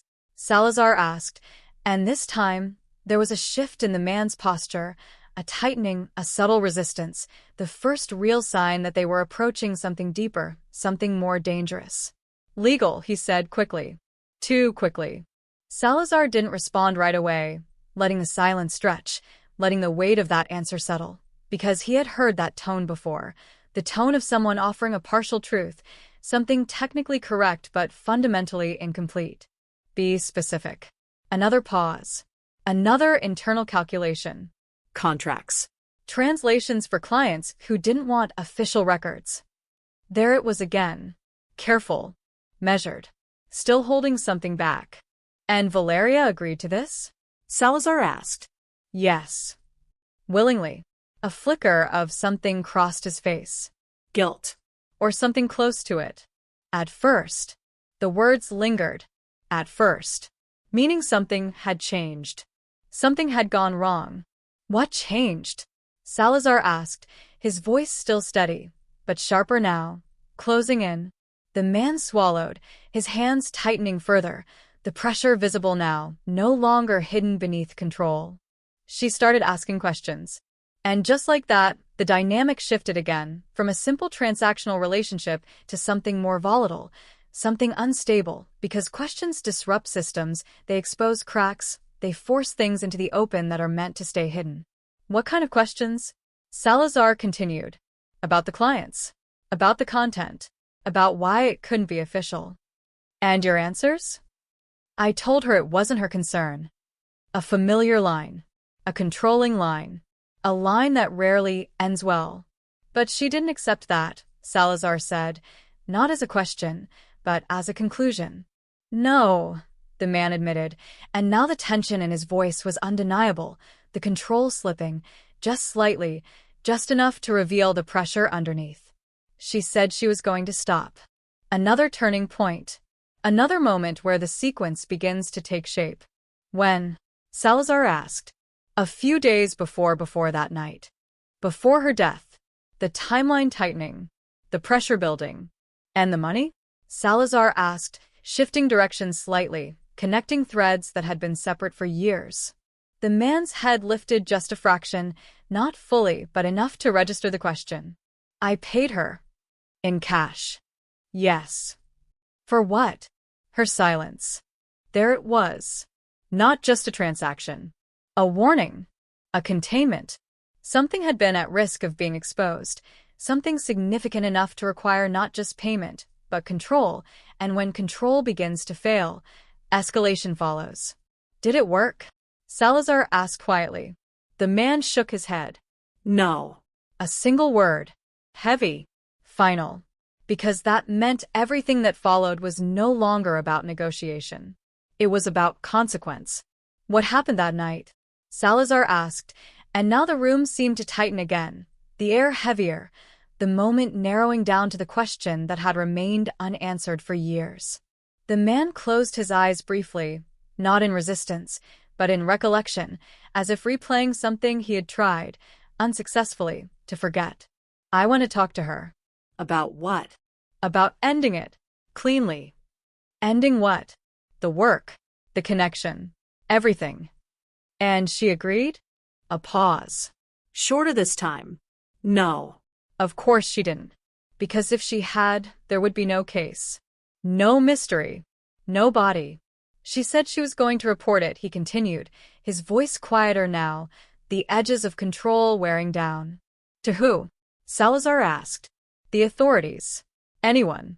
She didn't care anymore. Another escalation. Another point of no return. And then, Salazar pressed. The man's breathing shifted, subtle but noticeable, the rhythm uneven now, as if each step forward in the story required more effort than the last. We argued. How? Loud. Physical? A hesitation. Then, no, not at first. Not at first. The words hung in the air, incomplete, leading somewhere inevitable, somewhere dark, and Salazar didn't interrupt, didn't need to, because the trajectory was already clear. What changed? He asked, the same question, sharper now, heavier with everything that had already been revealed. The man's hands trembled slightly, the first visible crack in his composure, the first sign that whatever came next wasn't just difficult to say, it was impossible to carry any longer. She said she had already sent copies. Silence. Thick. Immediate. Because that changed everything. Because that meant the situation was no longer contained, no longer manageable, no longer something that could be resolved through conversation or payment. It meant exposure. It meant risk. It meant loss of control. And you believed her? Salazar asked. Yes. And did she? Another pause. A different one. Not hesitation. Uncertainty. I don't know. But in that moment, it didn't matter. Because belief is enough. Because perception drives action. And whatever happened next wasn't about what was true. It was about what was feared. What did you do? Salazar asked, the question that had been waiting for years, now finally within reach. The man opened his eyes, looked up, not fully at Salazar, but close, close enough. And for the first time since the interrogation began, there was no control left in his expression, no careful calculation, just something raw, something exposed, something that had been buried for far too long. I didn't mean to. He stopped, The sentence breaking apart before it could finish. And in that break, in that incomplete thought, the shape of the truth became clearer than any full confession could make it. Because intent doesn't erase action, and accidents don't erase outcomes. Salazar didn't move. didn't speak. Because sometimes, the most important thing isn't what's said. It's what can't be said. And in that silence, in that space between words, the night of 2003 began to take its final form, not as a mystery, not as an unsolvable puzzle, but as something far more human, far more controlled, and far more devastating than anyone had imagined. Because whatever happened next was no longer an accident waiting to be explained. It was a choice. And that choice had left a body behind, in a locked room, with no visible cause of death. A detail that still didn't fit. A detail that still refused to align with everything now being revealed. A detail that meant the truth, even now, even here, was still incomplete. And whatever he was about to say next would either explain everything or make it even worse. The words didn't come easily after that. They dragged, resisted, caught somewhere between memory and consequence, and for a moment it felt like the entire room was holding its breath, waiting for the line to be crossed, because up until now, everything had been orbiting the truth, circling it, touching its edges without fully stepping into it. And Salazar knew this was the point where it would either collapse into denial or finally break open. "I didn't touch her," the man said suddenly, too quickly, too defensively, as if trying to get ahead of something that hadn't yet been asked, and immediately the statement rang wrong. Not because it was impossible, but because of how it was delivered, the urgency, the need to establish distance before the accusation even landed. "You just told me you argued," Salazar replied, his tone unchanged, steady, almost neutral, which made the tension in the room feel even sharper by contrast. "We did. And then? I told you I didn't mean to." That's not an answer. Silence again, but this time it wasn't reflective, it was cornered, compressed, the kind of silence that builds pressure rather than releases it, and when he spoke again, the words came slower, heavier, each one placed with effort. "She was standing near the kitchen," he said, eyes unfocused now, no longer in the room, but somewhere else entirely, somewhere locked in 2003. She kept saying the same thing, that it was over, that she wasn't going to be part of it anymore, that she had already taken steps. Steps? Salazar asked. Copies? Emails? I don't know. She wouldn't explain. "And you?" I told her to stop, to think, to understand what she was doing. "And did she?" A bitter exhale. "No." Of course not. Because if she had, none of this would exist. And then, Salazar pressed again, each repetition narrowing the space for avoidance. The man's hands loosened slightly now, not relaxed, but shifting, as if the act of speaking was slowly draining the tension out of him, or replacing it with something else, something heavier. "I moved closer," he said, not to hurt her, just to make her listen. Another familiar line. Another step that always sounds harmless in retrospect. "How close?" Salazar asked. "Close enough." For what? To stop her from walking away. There it was again. Control. Not violence. Not yet. But control has its own trajectory. "And did you?" Salazar asked. A pause. Then, I grabbed her arm. The first physical contact. The first irreversible step. "And she?" Salazar continued. "She pulled back. Told me to let go." "Did you?" "No." The answer came faster this time. Less hesitation. More acceptance. Because once the first line is crossed, the others follow more easily. "She tried to push past me, He went on, voice quieter now, almost mechanical, like he was reciting something he had replayed too many times, and I blocked her. With your body? Yes. And then, the man's breathing shifted again, uneven, shallow, the memory tightening around him. She reached for something. What? I don't know. Maybe nothing. Maybe just something on the counter. But you thought. I thought she was going to call someone. Or grab something. I didn't know. Fear. Or the perception of it. Enough to escalate everything. So, what did you do? Salazar asked, the question now unavoidable, the path narrowing to a single point. I pushed her. A simple statement. Clean. Direct. And devastating. How hard? I don't know. Show me. The man hesitated, then slowly lifted his hands, demonstrating the motion in the air, a forward thrust, not exaggerated, not violent in appearance, but force doesn't need to look extreme to be decisive, and in that small, controlled movement, years of mystery began to collapse into a single moment. She fell, he said. Where? Backwards. Toward the table. The table. The same table that had been documented, photographed, analyzed, and never once identified as a point of impact. Did she hit it? Salazar asked. I think so. I heard something. What kind of sound? A dull sound. Not loud. Just enough. Enough. The word echoed. Because enough is all it takes. And then, Salazar pressed. She went down. Conscious. I don't know. For a second, I thought. He stopped, swallowing hard. I thought she was going to get up. But she didn't. No. Did you check? Another hesitation. Yes. How? I knelt down. I called her name. And no response. Breathing. I couldn't tell. You couldn't tell? Salazar repeated, sharper now. I panicked. There it was. The pivot. The moment where everything shifts from action to aftermath. What did you do? Salazar asked, his voice steady again, pulling the narrative forward. I stood up.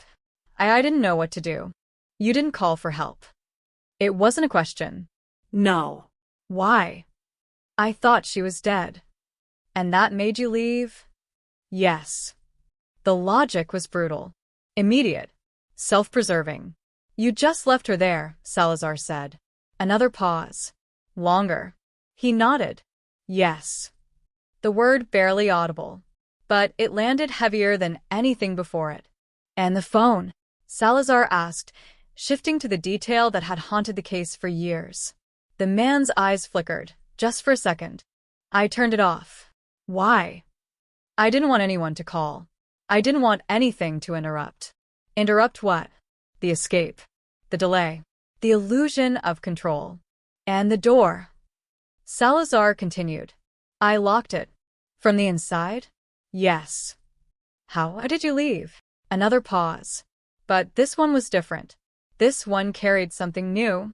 Something that hadn't yet been explained. There's another way out, he said quietly. Salazar didn't react outwardly, but inside, something shifted because this was the missing piece, the one that had kept the case locked in impossibility for years. What way? He asked. The man hesitated again, but only briefly this time. The balcony.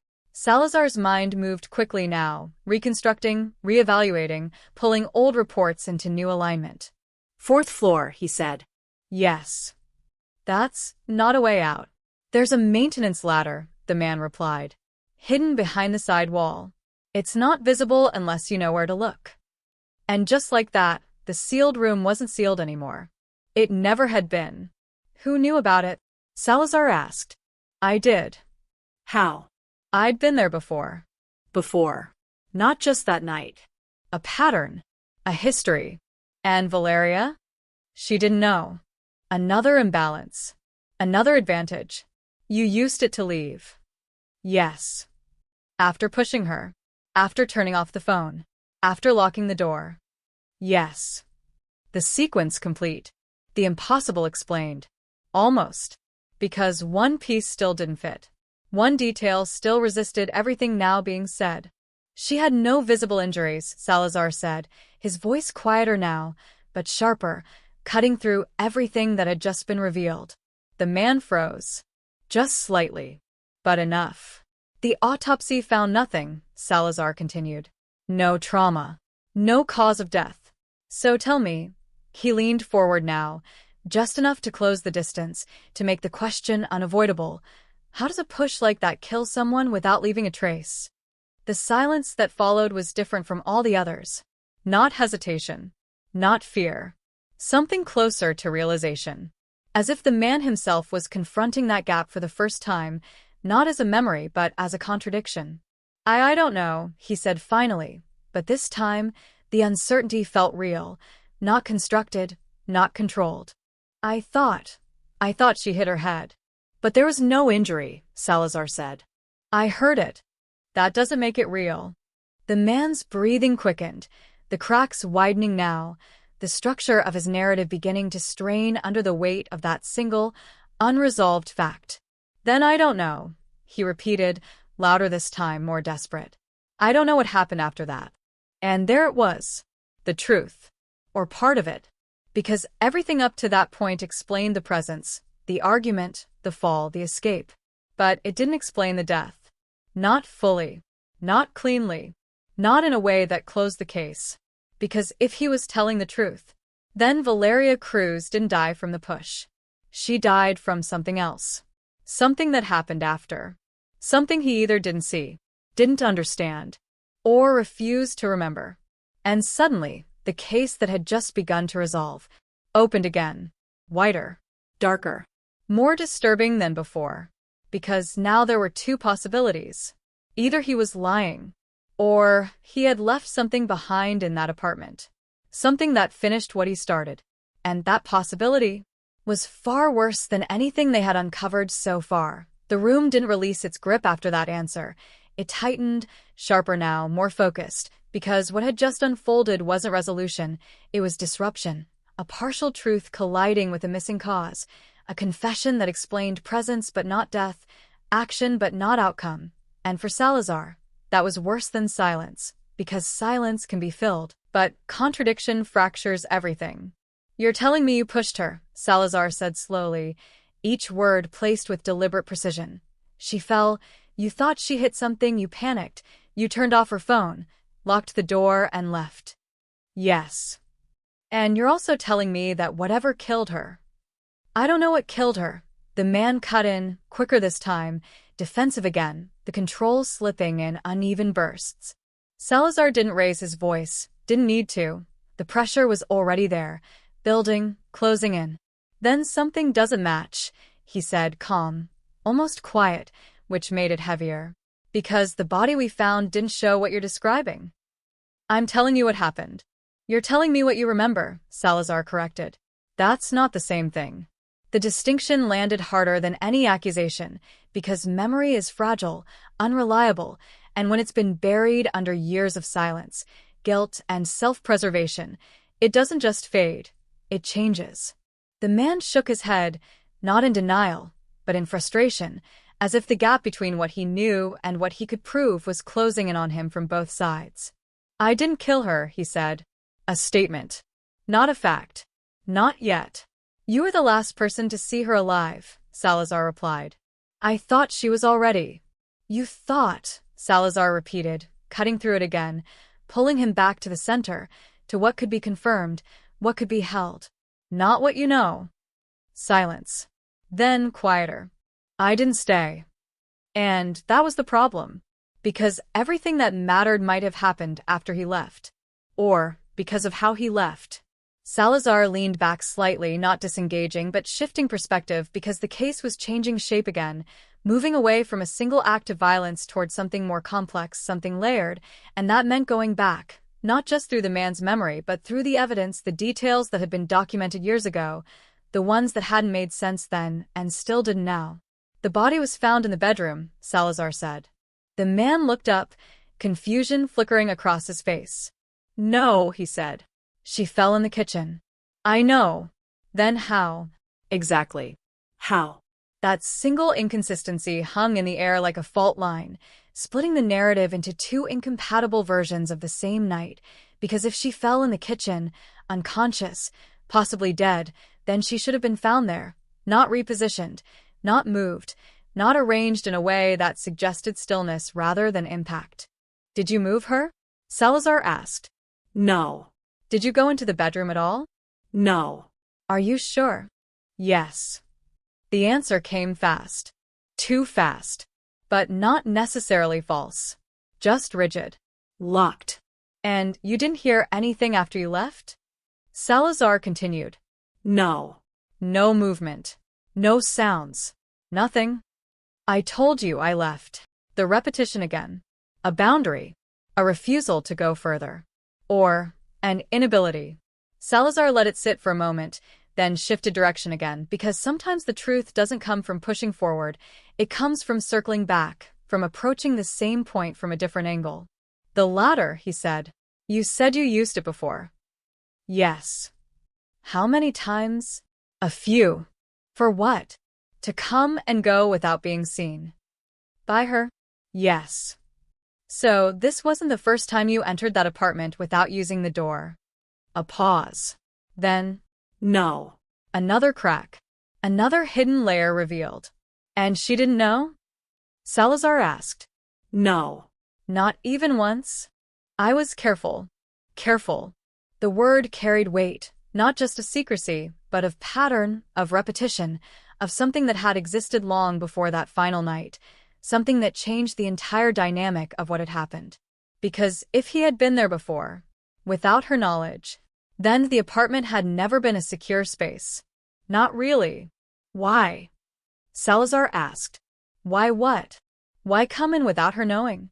The man hesitated longer this time, his expression tightening again, the answer clearly sitting somewhere he didn't want to go. I needed to check things, he said finally. What things? The documents. The work. You didn't trust her. A statement. Not a question. No. Why not? Because she was asking questions. And that made you think she'd, what? Expose you? Yes. So you started watching her.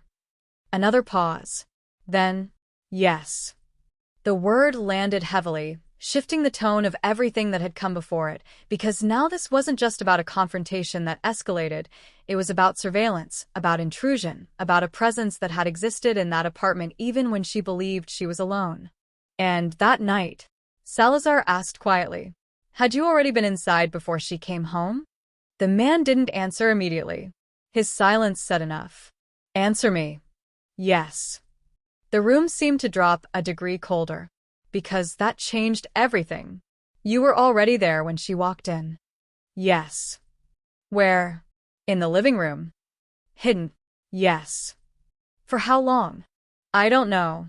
Maybe 20 minutes. 20 minutes. Waiting. Watching. Unseen. And she had no idea. No. The image formed instantly, vividly, disturbingly clear.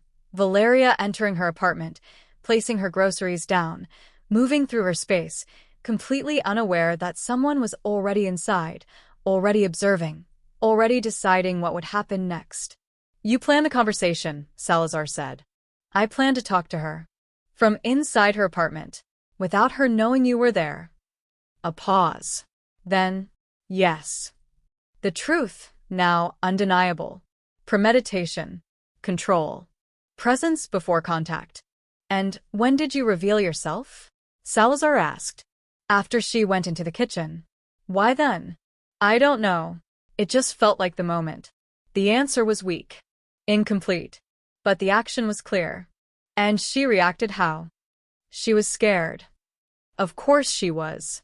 Because the man she thought she knew was already inside her home. Uninvited. Unseen. You didn't think that would escalate things? Salazar asked. I thought I could explain. Explain what? That he had been watching her? Entering her apartment without her knowledge? Managing her life from the shadows? You miscalculated, Salazar said. Yes. Understatement. And after the argument, after the push, after you left, Salazar continued, bringing it back, tightening the sequence again. You're telling me you never went back inside. I didn't. Not even for a second. No. Not even to check if she was alive. I told you. I thought she was dead. And you were wrong. That landed. Because now it wasn't just about what he had done.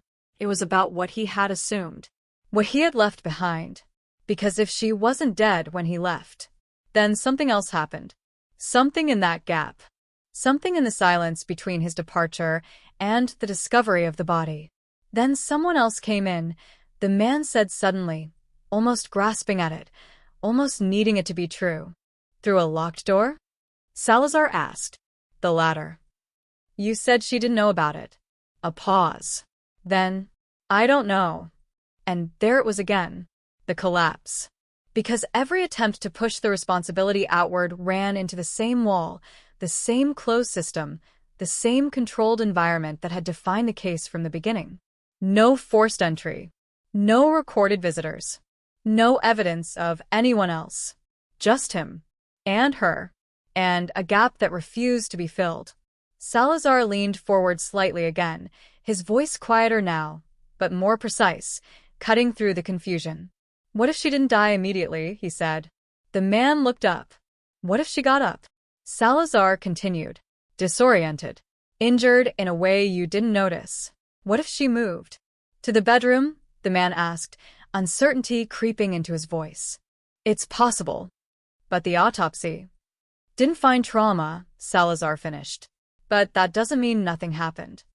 The room settled into that possibility, not as a solution but as a direction, something that could begin to explain the gap, the movement, the repositioning of the body, the absence of visible injury paired with a fatal outcome. You left her alone, Salazar said, the words deliberate, final. In a state you didn't understand. In a situation you created. The man didn't respond. Didn't argue. Because there was nothing left to argue. And whatever happened after that, Salazar continued, you weren't there to see it. A long silence followed. Not tense. Not defensive. Just heavy. Because for the first time, the man seemed to be confronting that gap not as something external, not as a mystery to solve, but as something he had caused by leaving, by choosing escape over certainty, by turning his back on a moment that might have still been reversible. I didn't know, he said finally. And maybe that was true. But it didn't absolve anything. Because not knowing doesn't erase consequence. It just delays it. And now, years later, that delay had ended. But the truth still wasn't complete. Because the question remained. What actually killed Valeria Cruz? And the answer was still somewhere inside that apartment. The past doesn't change, but the way it's seen does. And once the confession cracked the surface, the entire case shifted under a new light. Every photograph, every report, every overlooked detail pulled back into focus, no longer frozen in the uncertainty of an unsolved mystery, but re-examined as part of a sequence that had been interrupted, distorted, misunderstood. And Salazar knew this phase well, the dangerous phase, where new information doesn't just add clarity, it rewrites everything. The apartment file was reopened in full, not as a formality, not as a symbolic gesture, but as an active investigation, and the images, those cold, clinical photographs taken in 2003, were laid out again, studied with fresh eyes, not for what they showed, but for what they had failed to reveal. The body in the bedroom. That was where everything began to fracture. Because now it wasn't just a location. It was a contradiction. Valeria Cruz had been found lying on her back, arms resting unnaturally at her sides, head slightly turned, as if placed rather than fallen, her expression frozen in something that wasn't quite fear, wasn't quite peace, something in between, something unresolved, and at the time, that stillness had been interpreted as natural, as consistent with a sudden, unexplained death. But now it looked staged. Subtly. Carefully. Not in a theatrical way, not in a way that screamed manipulation, but in the smallest details, the alignment of her body with the bed, the absence of disruption in the room, the lack of any sign that she had moved there herself in a disoriented state. People who fall don't reposition themselves neatly. They collapse. They scatter. They leave traces. But here, there were none. And that changed everything. Because if she hadn't moved herself, then someone else had. Salazar stood over the old photographs, his mind reconstructing the sequence again, now with the confession layered into it, the hidden entry, the argument, the push, the fall in the kitchen, the escape through the balcony, and then the gap, the missing piece, the part that had never been seen. What if he didn't leave immediately? One of the younger detectives suggested, breaking the silence in the room. Salazar didn't answer right away, because it was possible, because it would be simpler, because it would close the gap. But something about it didn't fit. He's been consistent about that part, Salazar said finally. Too consistent. People lie, the detective replied. Yes, Salazar agreed. But they don't usually lie in ways that make them look worse. And staying longer, going back inside, moving the body, that would make him look worse. More involved, more deliberate, which meant if he was lying, it was for a different reason. Or he wasn't lying about leaving, which brought them back to the same unsettling possibility. Someone else had been there. But that possibility collided immediately with the physical reality of the case, the locked door, the untouched windows, the absence of forced entry, the security logs that showed no one entering or leaving after Valeria returned home. Except there was that flicker, that moment, 8:26 p.m., the glitch, the 2-second discrepancy that had once been dismissed, then reconsidered, and now it was no longer a curiosity, it was a focal point.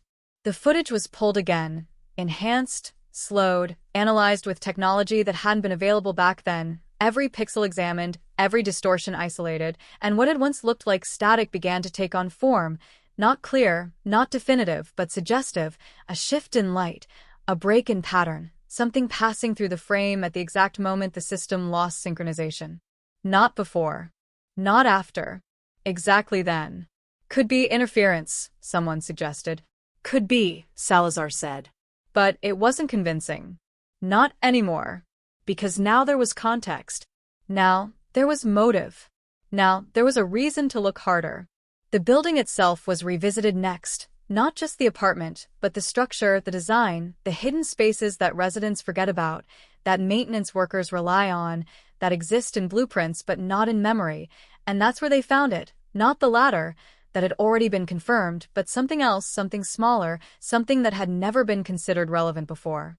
A service corridor. Narrow. Unmarked. Running behind the line of apartments on that floor. Accessible through a concealed panel in the stairwell. The kind of space that exists for wiring, for plumbing, for infrastructure, not for people. But it was large enough. Just. And more importantly, it connected. Not directly into Valeria's apartment, but close enough, within reach of the same external wall that housed the balcony, the same wall that concealed the maintenance ladder, the same path the man had used to enter and exit undetected. Could someone use this? The younger detective asked. Salazar didn't answer immediately, running through it in his mind. The timing, the angles, the access points, the visibility, the risk. Yes, he said finally. But why would they? That was the real question. Because access alone doesn't create presence. Intent does. And now the case had 2 layers of intent. The man who confessed, and the possibility of someone else.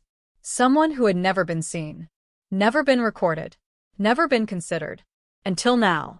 Valeria's emails were reopened again, not just the ones from the anonymous sender, now identified, but everything, every message, every draft, every deleted fragment that could be recovered. And this time, they weren't just looking for communication. They were looking for patterns, connections. Anything that suggested a second thread running alongside the one they already knew.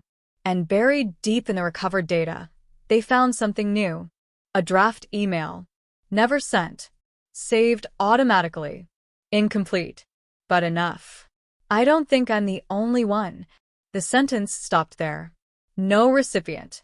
No context. No explanation. Just that line. A thought captured mid-formation. A suspicion. A realization. Time-stamped the night before her death. The room fell silent again as the line was read aloud, because it aligned too perfectly, too precisely, with everything that was now unfolding, the hidden entries, the surveillance, the fear, the escalation. You think she knew? the younger detective asked. Salazar didn't respond right away. Because knowing changes behavior. It creates caution. It creates resistance. And Valeria had resisted. She knew something, he said finally. But not everything. Because if she had known everything, she wouldn't have stayed. She wouldn't have argued. She wouldn't have been caught in that apartment with someone already inside. But she knew enough to be afraid. Enough to ask questions. Enough to write that line. I don't think I'm the only one. And suddenly, the case wasn't just about a confrontation that went wrong. It was about something larger. Something structured. Something that involved more than one person. The man in custody was brought back in, confronted with the new findings, the service corridor, the draft email, the implication that he might not have been alone in ways he never realized. You said you checked on her, Salazar began. Yes. You said you were careful. Yes. Careful enough to know if someone else was in that apartment. A pause. Then, I didn't see anyone. That's not what I asked. The man's expression shifted, uncertainty creeping in again, the edges of his certainty beginning to blur. I didn't think anyone else was there. Think, Salazar repeated. Not know. I was alone with her. How can you be sure? Silence. Because he couldn't. Not completely. Not anymore. Did you ever hear anything? Salazar pressed. Before you revealed yourself. While you were waiting. The man frowned, thinking, digging back through memory that had already proven unreliable. No. No movement? No sounds. I told you, I was focused on her. Focused. Which means everything else could have been missed. Ignored. Dismissed. After the argument, Salazar continued, before you left anything? Another pause. Longer. More strained. But this time, the uncertainty carried something new. Doubt. Because now, for the first time, the narrative he had held onto for years was being challenged, not just from the outside, but from within his own memory. What if you weren't alone? Salazar asked quietly. The question hung there. Heavy. Unavoidable. Because if he wasn't, then everything changes. The push. The fall. The escape. The assumption of death. All of it becomes incomplete. All of it becomes part of something larger. Something he didn't control. Something he didn't finish. And the possibilities settled into the room like a shadow stretching across old evidence, across old assumptions, across a case that had just become more complex, more disturbing, and far from resolved. Because now there were two questions.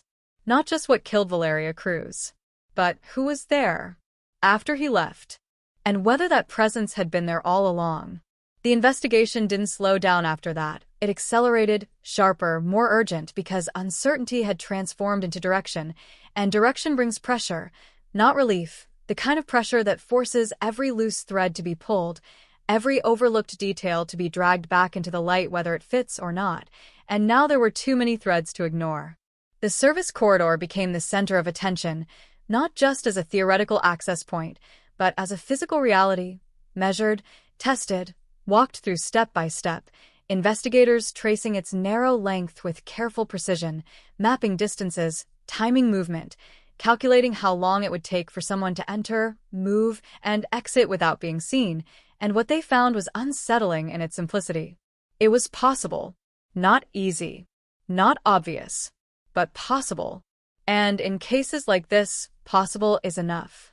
The entrance panel in the stairwell showed no obvious signs of tampering, but time erases more than it reveals, and after years of disuse, any subtle marks would have been long gone, leaving only the structure itself as evidence of opportunity, a silent confirmation that the apartment had never been as sealed as everyone believed.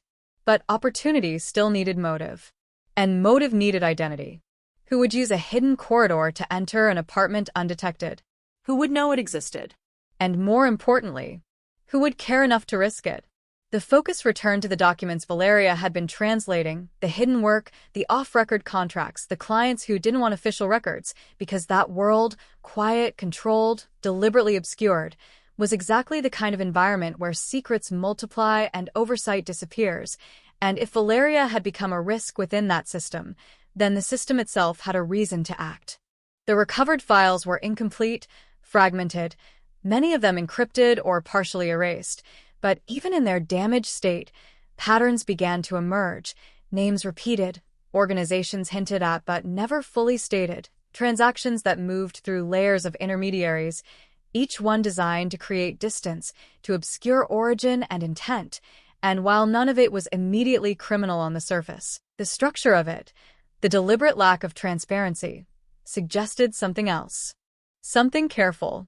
Something protected. She wasn't just translating, one analyst said, reviewing the data. She was understanding. And that was the problem.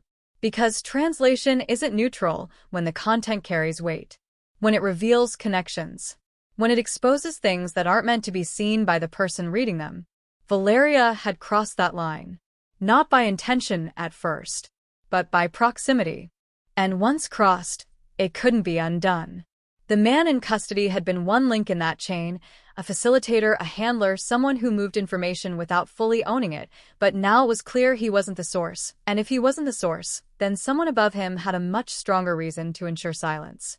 The timeline tightened again, not just around the night of her death, but the days leading up to it, her questions, the emails, the withdrawals, the unsent draft, each one pointing to escalation, to a moment where awareness turned into threat, and threat demanded response. What if he wasn't the only one sent to talk to her? The younger detective suggested. It wasn't a theory anymore. It was a direction. And suddenly, the possibility that had once felt distant began to take form, not as coincidence, but as coordination. Two people. Two intentions. One visible. One hidden. The man had entered through the balcony, waited, confronted her, escalated, left. But what if someone else had entered? Through the corridor. At the same time. Or just after. The camera glitch at 8:26 p.m. resurfaced again, now reframed, not as a random distortion, but as a potential overlap, a moment where two movements intersected, one visible in fragments, the other concealed by design, and when the timeline was reconstructed with that possibility in mind, something aligned. The man had said the argument happened shortly after he revealed himself. He estimated the time loosely, but it placed the confrontation somewhere between 8:25 and 8:30 p.m., right in the window of the glitch, right in the moment where the system faltered. Coincidence, someone asked. Salazar didn't answer, because in cases like this, coincidence becomes less convincing with every layer. The interrogation resumed again, but this time the approach shifted, no longer focused solely on what the man had done, but on what he might have missed, what had existed just outside his awareness, because if there had been a second presence, it wouldn't have revealed itself. Not to him. Not then. You said you were focused on her, Salazar began. Yes. Focused enough to miss someone else entering? I told you, I didn't see anyone. That's not the same thing. The man's jaw tightened, frustration building again, but underneath it now was something else. Doubt. Did you ever feel like you were being watched? Salazar asked. A strange question. Unexpected. The man frowned. What? Before that night, during the work, the meetings, the communication. A pause. Longer this time, because now it wasn't just about memory. It was about perception. I don't know, he said. Think. Another pause. Then, slower. There were rules. What kind of rules? Don't ask about clients. Don't keep copies. Don't talk about the work outside specific channels. Anything else? Don't deviate. The words carried weight, not just as instructions, but as warnings, as boundaries enforced not through explanation, but through implication. And what happens if someone deviates? Salazar asked. The man didn't answer immediately, because he already knew. They get replaced, he said finally, or removed. The room went still, because that word, removed, didn't need clarification. And Valeria? Salazar asked. She was deviating. Yes, she was. And she had said she was going to stop, to report, to expose. Did anyone else know she was going to do that? Salazar pressed. I don't know, but it's possible. A pause. Then, Yes. More than possible. Likely. And if someone else knew, Salazar continued, someone higher, someone with more to lose, what would they do? The man didn't respond. Didn't need to. Because the answer was already sitting in the room. They wouldn't argue. They wouldn't negotiate. They would act. Quietly. Efficiently. Without leaving a trace. And suddenly, the absence of trauma in the autopsy took on a different meaning, not as a contradiction, but as a method, because not all forms of killing leave marks. Not all causes of death announce themselves through visible damage, and if someone had entered that apartment after the man left, someone trained, someone prepared, then the lack of evidence wasn't a failure of investigation. It was the result of precision. The autopsy report was pulled again, reviewed with this new perspective, not just for what it showed, but for what it didn't, subtle indicators that had once been dismissed as inconclusive, now re-examined as potential signals, slight irregularities in internal readings, chemical traces that fell below thresholds of certainty, anomalies that had been noted but never connected. Could it have been something undetectable at the time? The analyst asked. Or something that wasn't being tested for, another added. Salazar didn't respond immediately, but his focus had already shifted because this wasn't just about revisiting the past. It was about understanding its limitations, what the technology of 2003 couldn't see, what methods existed that didn't leave conventional traces, what someone with enough knowledge could do in a controlled environment. And the answer was more than they had been prepared for. Because if the second presence was real, then Valeria Cruz didn't just die from a confrontation gone wrong. She was silenced. Deliberately. Cleanly. After the chaos. After the argument. After the man who thought he had caused it had already left. Which meant he wasn't the end of the story. He was the beginning of it. And somewhere in that narrow window, between his escape and the discovery of her body, someone else had stepped in, finished what he had started, and walked away without leaving a single visible mark. The kind of act that doesn't just require intent. It requires experience, planning, and a system built to protect it. The room settled into that realization slowly, heavily, because it didn't just complicate the case. It transformed it from a single act of violence into something coordinated, something layered, something far more dangerous than anyone had initially believed. And if that was true, then the confession wasn't closure. It was exposure. And whatever had been hidden behind it for years was still out there. Still intact, still capable of doing exactly the same thing again. The moment the second presence entered the investigation, everything changed its weight. The case no longer felt like a single thread being pulled, but like a web tightening from multiple directions, and Salazar knew that when that happens, you're no longer looking for a suspect. You're looking for a structure, something built, something maintained, something that exists beyond one person's actions. The man in custody wasn't released. Not yet. Because even if he wasn't the one who delivered the final act, he was still inside the system, still connected, still responsible for opening the door, literally and figuratively, to everything that followed, and that meant his role didn't end with his confession. It expanded. Interrogation shifted again, this time more controlled, more methodical, with Salazar pressing into the spaces the man had avoided, not just what happened, but what he knew, what he suspected, what he chose not to see. You said there were rules, Salazar began. Yes. Who gave them? A pause. Then, supervisors. Names. I don't know all of them. That's not an answer. The man exhaled, visibly strained now, the structure of his silence breaking under pressure. I didn't deal with them directly, he said. There was a chain. Always a chain. And where were you in that chain? Middle. That detail mattered. Because middle means access without authority, knowledge without control. You reported to someone, Salazar continued. Yes. Did they know about Valeria? The man hesitated. Eventually. Eventually? Salazar repeated. Explain. I told them I had an issue. What kind of issue? That she was asking questions. And their response? Another pause. Longer. He lowered his voice. They told me to handle it. Handle it. A phrase that carries weight in systems built on control. Because handle it can mean many things. And none of them are safe. What did that mean to you? Salazar asked. The man looked up, uncertainty flickering again. To me it meant stop her. By any means necessary? No one said that. But no one said not to. Silence. Because that's how these systems work. Not through explicit orders, but through implication. And you went to her apartment after that conversation? Salazar asked. Yes. With permission? Yes. The timeline aligned. The structure held. The man wasn't acting alone in that sense. He was executing a directive. But that still didn't explain what happened after he left. Who else had access to her? Salazar asked. I don't know. But someone did. The man didn't respond. Because he couldn't deny it anymore. The system existed. Which meant access existed. And access means opportunity. Salazar turned to the team. Re-examine everyone connected to her work, he said. Not just the obvious names. Everyone in the chain. The work began again. This time broader. Deeper.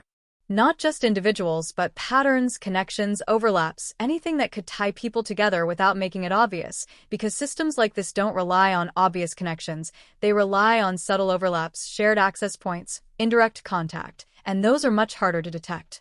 Hours turned into days. Then something emerged. Not large, not dramatic, but consistent. 3 names appeared more than once across different layers of Valeria's work. Not always directly, but present. Always present. And one of them had a connection to the building. Maintenance. Security. Access. Not official. Not documented in a way that raised flags. But enough. Enough to suggest familiarity. Enough to suggest movement through spaces that others wouldn't use. Enough to suggest knowledge of the service corridor. Salazar stared at the name for a long moment, then said it aloud. And the room shifted again, because now there was something to chase. A direction. A possibility. The man in custody noticed the change immediately. What is it? He asked. Salazar didn't answer right away, because now the investigation had crossed into a different phase. This wasn't about reconstructing what happened. This was about identifying who completed it. You said she might have been reported, Salazar said instead. The man nodded. Yes. Who would have received that report? I don't know. But someone did. Yes. And if that report existed, Salazar paused. Let the implication settle. Then it would be enough. Enough to trigger action. Enough to justify intervention. Enough to escalate. The man's expression tightened again. You think that's why? I think it's one possibility, Salazar said. But even as he said it, he knew it was more than that. It fit too well, too cleanly, too precisely. Because the moment Valeria crossed from silent translator to potential whistleblower, she became a problem. And problems in systems like this are not left unresolved. They are removed. The man shifted slightly in his chair, uneasy now, as if realizing for the first time that his own role might have been only a piece of something larger. You're saying, he started, then stopped, struggling to form the thought. I'm saying, Salazar said, that you may have walked into something already in motion. The words landed heavy, because that meant the argument. The push. The moment he believed caused everything. May not have been the beginning. Just a trigger. Someone else was already watching her, Salazar continued. Someone who knew what she had access to. And they waited, the man asked. Yes. For what? For confirmation. The kind of confirmation that comes when someone starts asking questions. When someone starts threatening exposure. When silence becomes unstable. And once that confirmation arrives, action follows. The theory was forming now, not as speculation but as structure. Valeria had crossed a threshold. The man had entered. They argued. She fell. He left. But someone else entered. Cleaned. Resolved. And vanished. Do you remember hearing anything after you left? Salazar asked one more time, returning to the man's memory, testing it from another angle. No, the man said. No sounds. No movement. Nothing. No. And you're sure? A pause. Then, I left quickly. How quickly? Fast enough not to notice anything. That answer mattered. Because speed reduces perception. And perception is everything in moments like this. You didn't look back, Salazar said. No. Why not? I was scared. Honesty. Finally. Raw. Unfiltered. Of what? That she was dead. And if she wasn't? The man hesitated. Then, I didn't think about that, but someone else might have. And that was the difference. Salazar leaned back slightly, considering everything, the confession, the access, the possibility of a second presence, the structure that seemed to support it all. And yet, the autopsy still stood. No cause of death. No trauma. No clear explanation. Which meant either the method was beyond what they had identified, or they were still missing something fundamental. Something hidden. Something that had been there all along.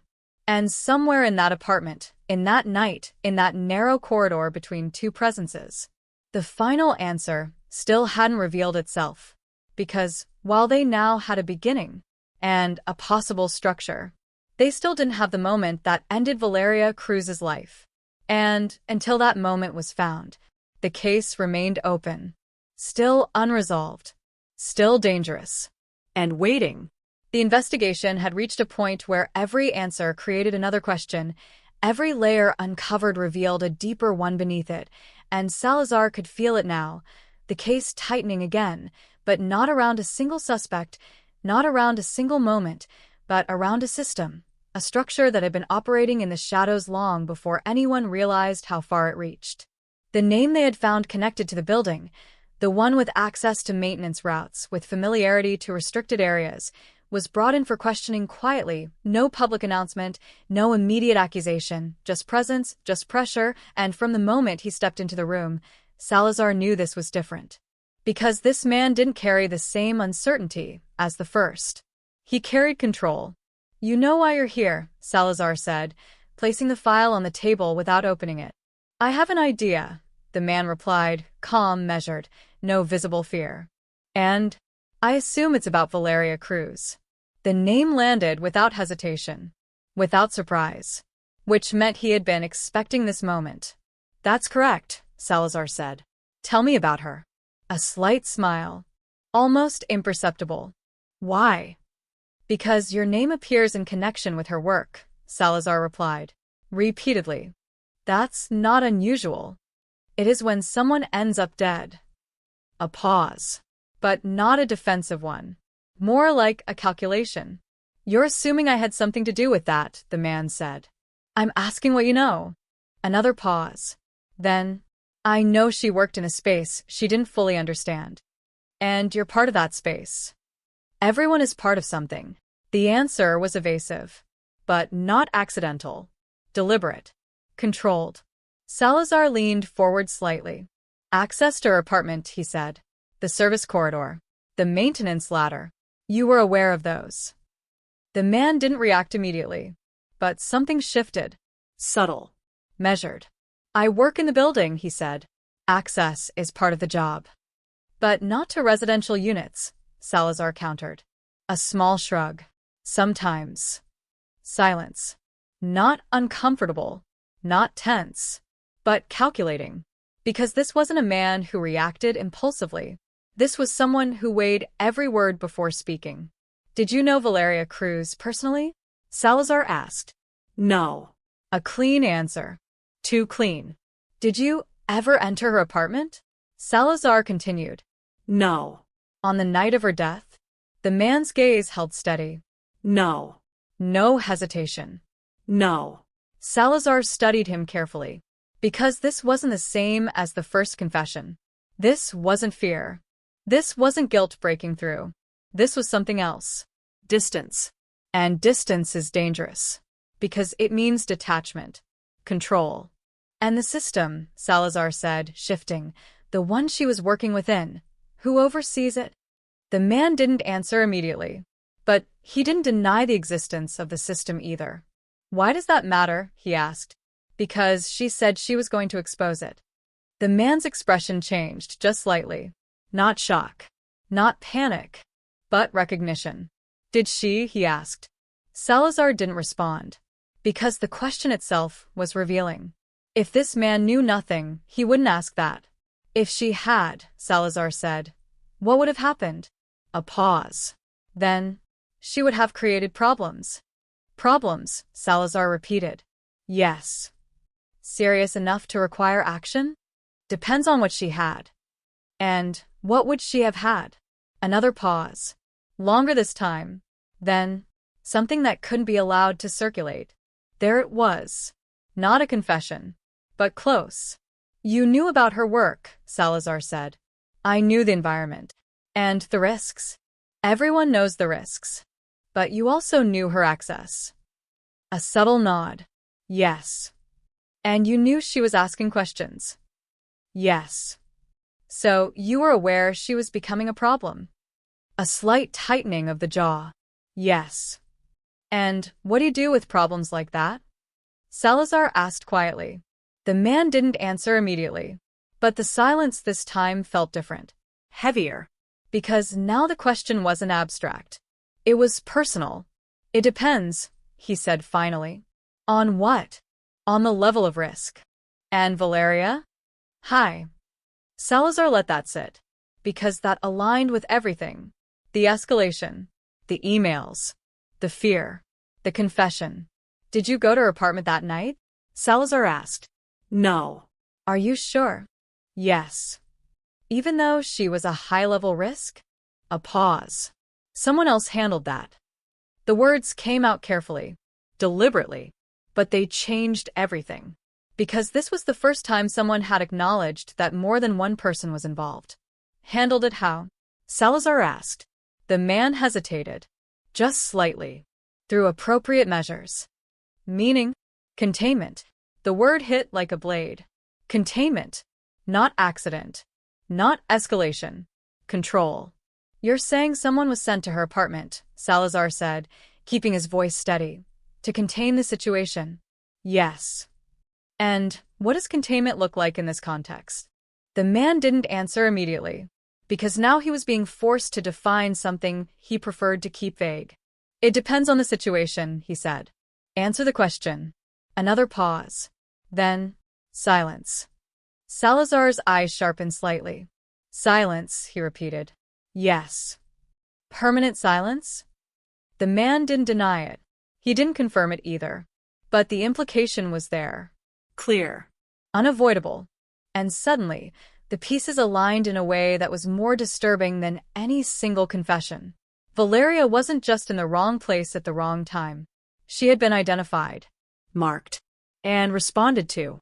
The man who had entered her apartment, he had been part of that system, part of that response, but now it was clear he wasn't the final step. He was the trigger. Who else was assigned? Salazar asked. The man shook his head slightly. I don't know names. But you know roles. Yes. Then tell me the role of the person who followed. A pause. Then, cleaner. The word settled into the room. Cleaner. Not metaphorical. Not ambiguous. Literal. Because that was the missing piece. Not just someone who reacted. Someone who ensured. Someone who finished. And suddenly, everything that hadn't made sense before did. The absence of trauma. The lack of forced entry. The precise placement of the body. The untouched environment. The final, quiet stillness of Valeria Cruz. She hadn't just died. She had been managed. And that meant the killer hadn't been improvising. They had been executing. Salazar stood up slowly, pacing just slightly, his mind racing now, connecting timelines, locations, movements, trying to pinpoint the exact moment where the transition happened, from chaos to control, from argument to silence. Was the cleaner already inside? He asked. The man hesitated. Then, I don't know. But you suspect. A small nod. Yes. Salazar stopped pacing. Turned back. Why? Because that's how it's done. The statement was chilling in its simplicity. Because if true, then Valeria didn't die from the fall. She died from what followed. From what was done after. Quietly. Efficiently. Without leaving a trace. And That was the kind of act that doesn't leave evidence, because it's designed not to. Salazar exhaled slowly, the weight of everything settling in. The case hadn't been solved. It had been revealed. And there was still one final question left. The one that had been waiting since the beginning. The one that would decide everything. "What did the cleaner do?" he asked. The man looked at him, and for the first time, there was hesitation. Not uncertainty, but something closer to restraint. And when he finally spoke, the answer would change everything they thought they knew about the death of Valeria Cruz. But that answer was still just beyond reach. The question hung there, suspended in the room, heavier than anything that had come before it, because now they were no longer circling the event. They were standing at its edge, looking directly into the moment that defined it, the moment where everything converged, and Salazar knew that whatever came next wouldn't just complete the story. It would define it. The man across from him didn't speak immediately. For the first time, there was no calculated response, no controlled phrasing, just a stillness that suggested internal conflict, as if even now, after everything he had already revealed, there were lines he hadn't fully crossed. "You're asking for specifics," the man said finally. "I'm asking for truth," Salazar replied. A pause. Then, "There are limits to what I can say." "Then say what you can." Another silence. "Shorter this time." He leaned back slightly, exhaling, not in defeat, but in resignation. After he left, he began, referring to the man who had first entered Valeria's apartment. The situation didn't resolve itself. Of course it didn't. Because if it had, there would be no case. "She was still alive," Salazar said quietly. The man didn't confirm, but he didn't deny it either. "She had fallen," he continued, "but not in the way he thought. A subtle shift. She wasn't unconscious. She was disoriented. Wounded. Not visibly." Salazar's focus sharpened. Then what happened? The man hesitated. And in that hesitation lay everything. "The cleaner arrived," he said. "How?" "Through the corridor." "Same access." "Yes." "Time?" "Shortly after." "How shortly?" "Minutes." Minutes. That small window. That gap. That was where everything had happened. "She was still inside the apartment," Salazar said. "Yes." "Alive." "Yes." The room felt colder. Not metaphorically, but in the way truth changes perception. "And the cleaner," Salazar continued. "What did they do?" The man closed his eyes briefly, then opened them. Stabilized the situation. The phrase sounded clinical, controlled. But Salazar didn't miss the implication. "Meaning?" he asked. The man hesitated again. Longer this time. Then, she was silenced. The words didn't come with emotion. But they didn't need to. Because they carried finality. "You're saying she was killed," Salazar said. A slight nod. "Yes." Not from the fall. Not from the argument. From what came after. Method. Salazar pressed.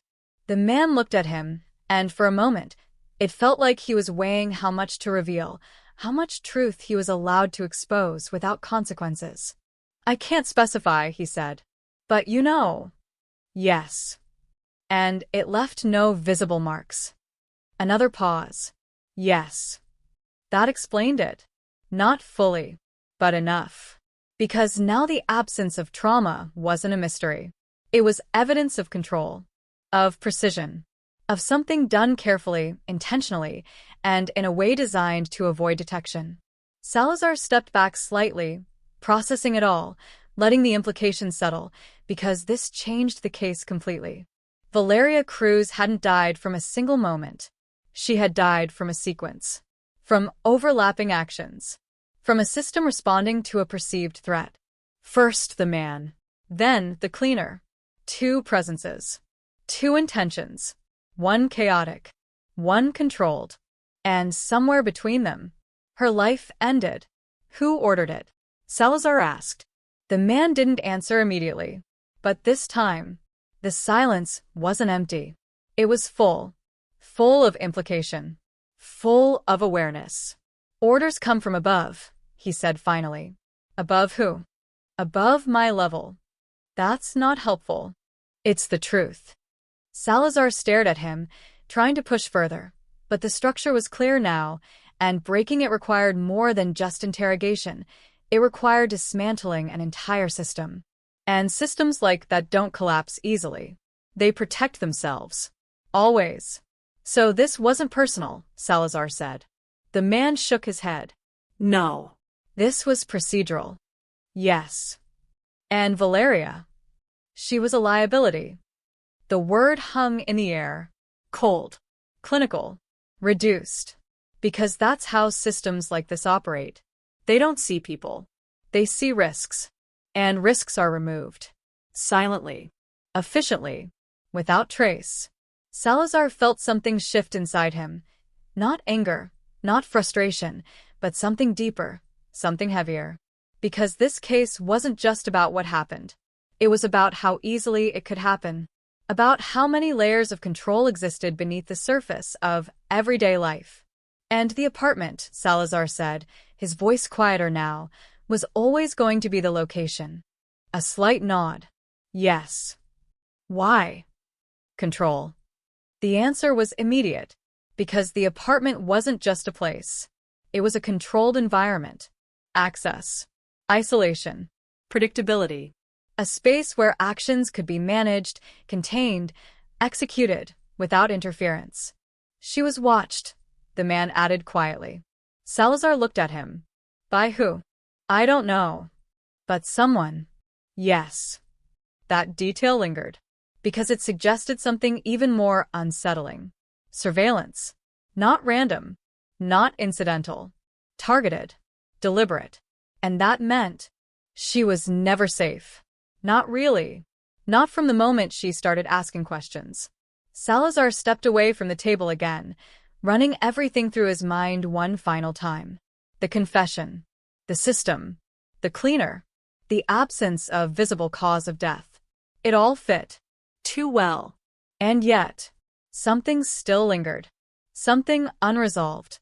Because even with all this, there was still a missing piece.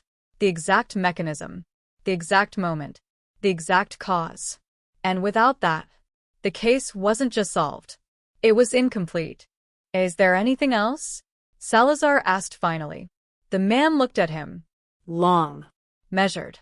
And for a moment, it seemed like he might say something more. Something final. But instead, he shook his head. No. Silence again. But this time, it felt different. Not like absence, but like closure. Partial. Incomplete. Fragile. Because while they now had answers, they didn't have everything. And somewhere out there, the system still existed. Still intact. Still operating. Still capable of doing the same thing again. Salazar closed the file slowly. Not because the case was over, but because it had changed. Because now it wasn't just an investigation. It was a warning.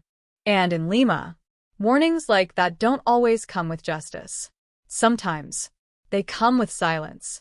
The silence that followed wasn't empty. It was deliberate, controlled, the kind of silence that doesn't just end a conversation but seals it, locks it, preserves it in a state where nothing more can be added, nothing more can be taken back. And Salazar knew that feeling well, because it was the same kind of silence he had seen in cases that never truly close, only stabilize. The file was officially updated. Not closed. Not solved. But reclassified. Two narratives now existed side by side, layered over each other like overlapping truths that refused to fully align. The first, the man. A confrontation. A push. A fall. A panic. An escape. The second, the system. Access. Monitoring. Intervention. Containment. And somewhere between those two, Valeria Cruz had died. Salazar sat alone in the office long after the interrogation ended. The lights dimmed, the building quieter now, as if the entire station had absorbed the weight of what had just been uncovered and was trying, unsuccessfully, to process it. He replayed the sequence again in his mind. Not the story. The timing. Because timing was everything. The man enters. They argue. He pushes her. She falls. He leaves. And within minutes, another presence arrives. Or was already there. Or both. That small window, minutes, was now the most important part of the entire case. Because that was where the truth lived. Not in the moments before. Not in the aftermath. But in the gap. Salazar stood up slowly, walking toward the whiteboard, where the timeline had been reconstructed again and again, each iteration more detailed than the last. He picked up a marker, drew a line. 8:17 p.m. Entry. 8:19 p.m. Elevator. 8:21 p.m. Apartment. 8:25 to 8:30 p.m. Window. He circled it. Slowly. Deliberately. Because everything now depended on that window. Two presences, he muttered to himself. One visible. One hidden. One chaotic. One controlled. And then, he stopped. Because something still didn't sit right. Something that refused to align. The cleaner. The system. The method. None of it explained the exact cause. And in investigations like this, the cause is everything. Without it, you don't have a case. You have a story. Salazar turned back to the desk, flipping through the autopsy report again, line by line, searching for something overlooked, something subtle, something that had been dismissed too quickly the first time. And then he saw it. A note. Buried deep in the technical section. Minor anomaly. Unexplained physiological failure. Nonspecific. Dismissed. But now. Re-examined. What were they not testing for, he whispered. Because that was the question no one had asked in 2003. And it might be the one that mattered most. The methods used by the cleaner weren't documented. They weren't discussed. But they were hinted at. Controlled. Non-visible. Designed to leave no external trace. Which meant the cause of death wasn't something you could see. It was something you had to infer. Something internal. Something subtle. Something that slipped past the limits of the technology at the time. Salazar leaned back, rubbing his face slowly. Because now, the case wasn't just about people. It was about capability. About what someone could do. And get away with. And that realization was the most dangerous part of all. The next morning, the man who had confessed was transferred. Not released. Not punished. Transferred. Because his role, while significant, was no longer central. He had been the beginning, but not the end. And somewhere in a different part of the city, or perhaps further, someone was still operating, still connected, still protected by layers that hadn't yet been fully exposed. Salazar knew that. He felt it. And that feeling wasn't going away. The younger detective approached his desk later that day. You think we'll ever find the cleaner? He asked. Salazar didn't look up immediately. Maybe, he said. But that's not the point. Then what is? Salazar finally looked at him. Because this was the part that mattered. The point is, he said, they were never supposed to be found. The younger detective frowned. Then why reveal any of this? Salazar paused. Because that was the question that lingered over everything. Why now? Why the confession? Why the cracks? Because systems fail, he said finally. Not all at once. But eventually. And sometimes. All it takes is one person stepping out of line. One person asking questions. One person speaking when they were told not to. Valeria Cruz. And even though she didn't survive, her questions did. And they were enough to bring everything to the surface. The station phone rang again. Salazar answered. A new case. Different. Unrelated. But for a brief moment, he hesitated. Because now he knew something he hadn't known before. That somewhere in the shadows of systems like this, there are always cases like Valeria Cruz. Not all of them are discovered. Not all of them are resolved. But they exist. And sometimes, they leave behind just enough to be found. Salazar hung up the phone, closed the file, and for the first time since the investigation began, he allowed himself a breath. Not relief, not closure, just acknowledgement. Because while this case might be considered resolved by some, he knew better. This wasn't the end. It was the beginning of something much larger. And somewhere out there, the silence continued. The silence didn't end when the file was closed. It just changed shape, spreading outward, stretching beyond the walls of the station, beyond the city, into places where names are never written down and actions are never recorded. And Salazar could feel it now, that uneasy sense that what they had uncovered wasn't contained. Not really, because systems like this don't collapse from exposure alone, they adapt. The next breakthrough didn't come from interrogation, nor from documents, nor from the fragments of memory the man had reluctantly surrendered. It came from outside. A maintenance log. Old. Almost dismissed. Recovered from the building's archived records. Not digital. Paper. Faded, but intact enough to matter. A single entry. Dated the same night. 8:31 p.m. A scheduled check. Cancelled. Signed off by someone who shouldn't have been on duty. Not logged. Not tracked. But recorded. And that tiny inconsistency, the cancellation of a routine inspection at exactly the same time the timeline reached its most critical point, was enough to send a ripple through everything. Because it suggested control. Not just access. Not just presence. But coordination. Salazar stared at the page for a long time. "This isn't random," he said quietly. "No," the younger detective agreed. "This is structured. And if it's structured," Salazar continued, "then it's repeatable." That was the danger. Not what had happened, but what could happen again. They followed the signature. Back through administrative channels. Through personnel files. Through old shifts. Old patterns. And eventually, they found what they had been circling all along. A name. Not new. Not entirely unexpected. But now. Unavoidable.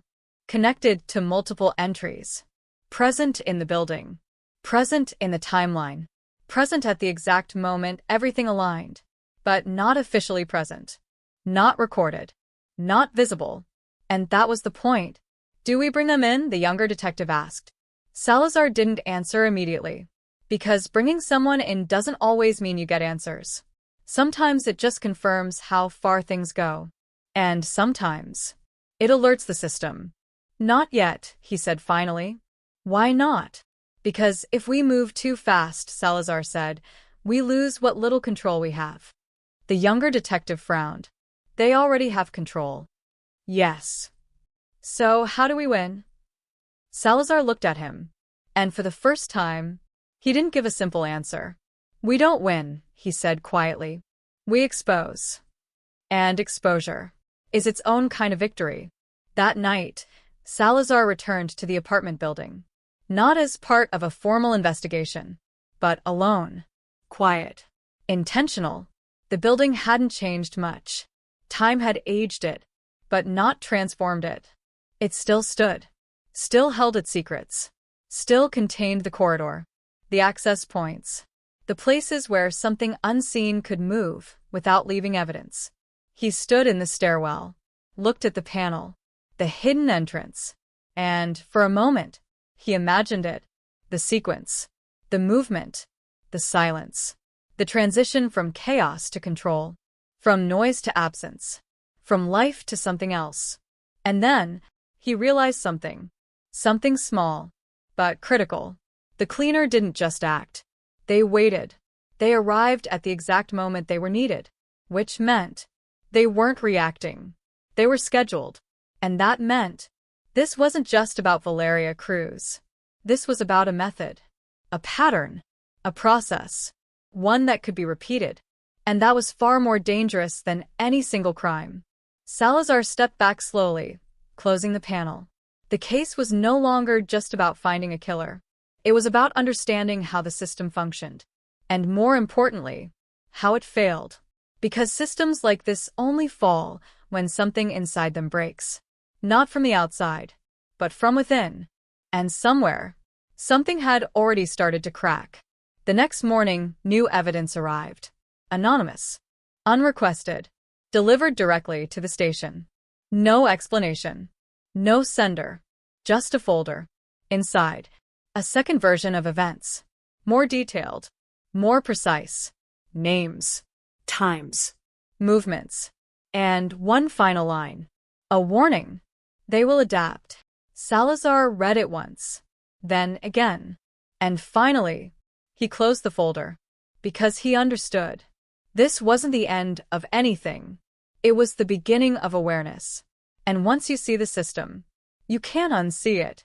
The truth had been uncovered. But not everything that truth implied.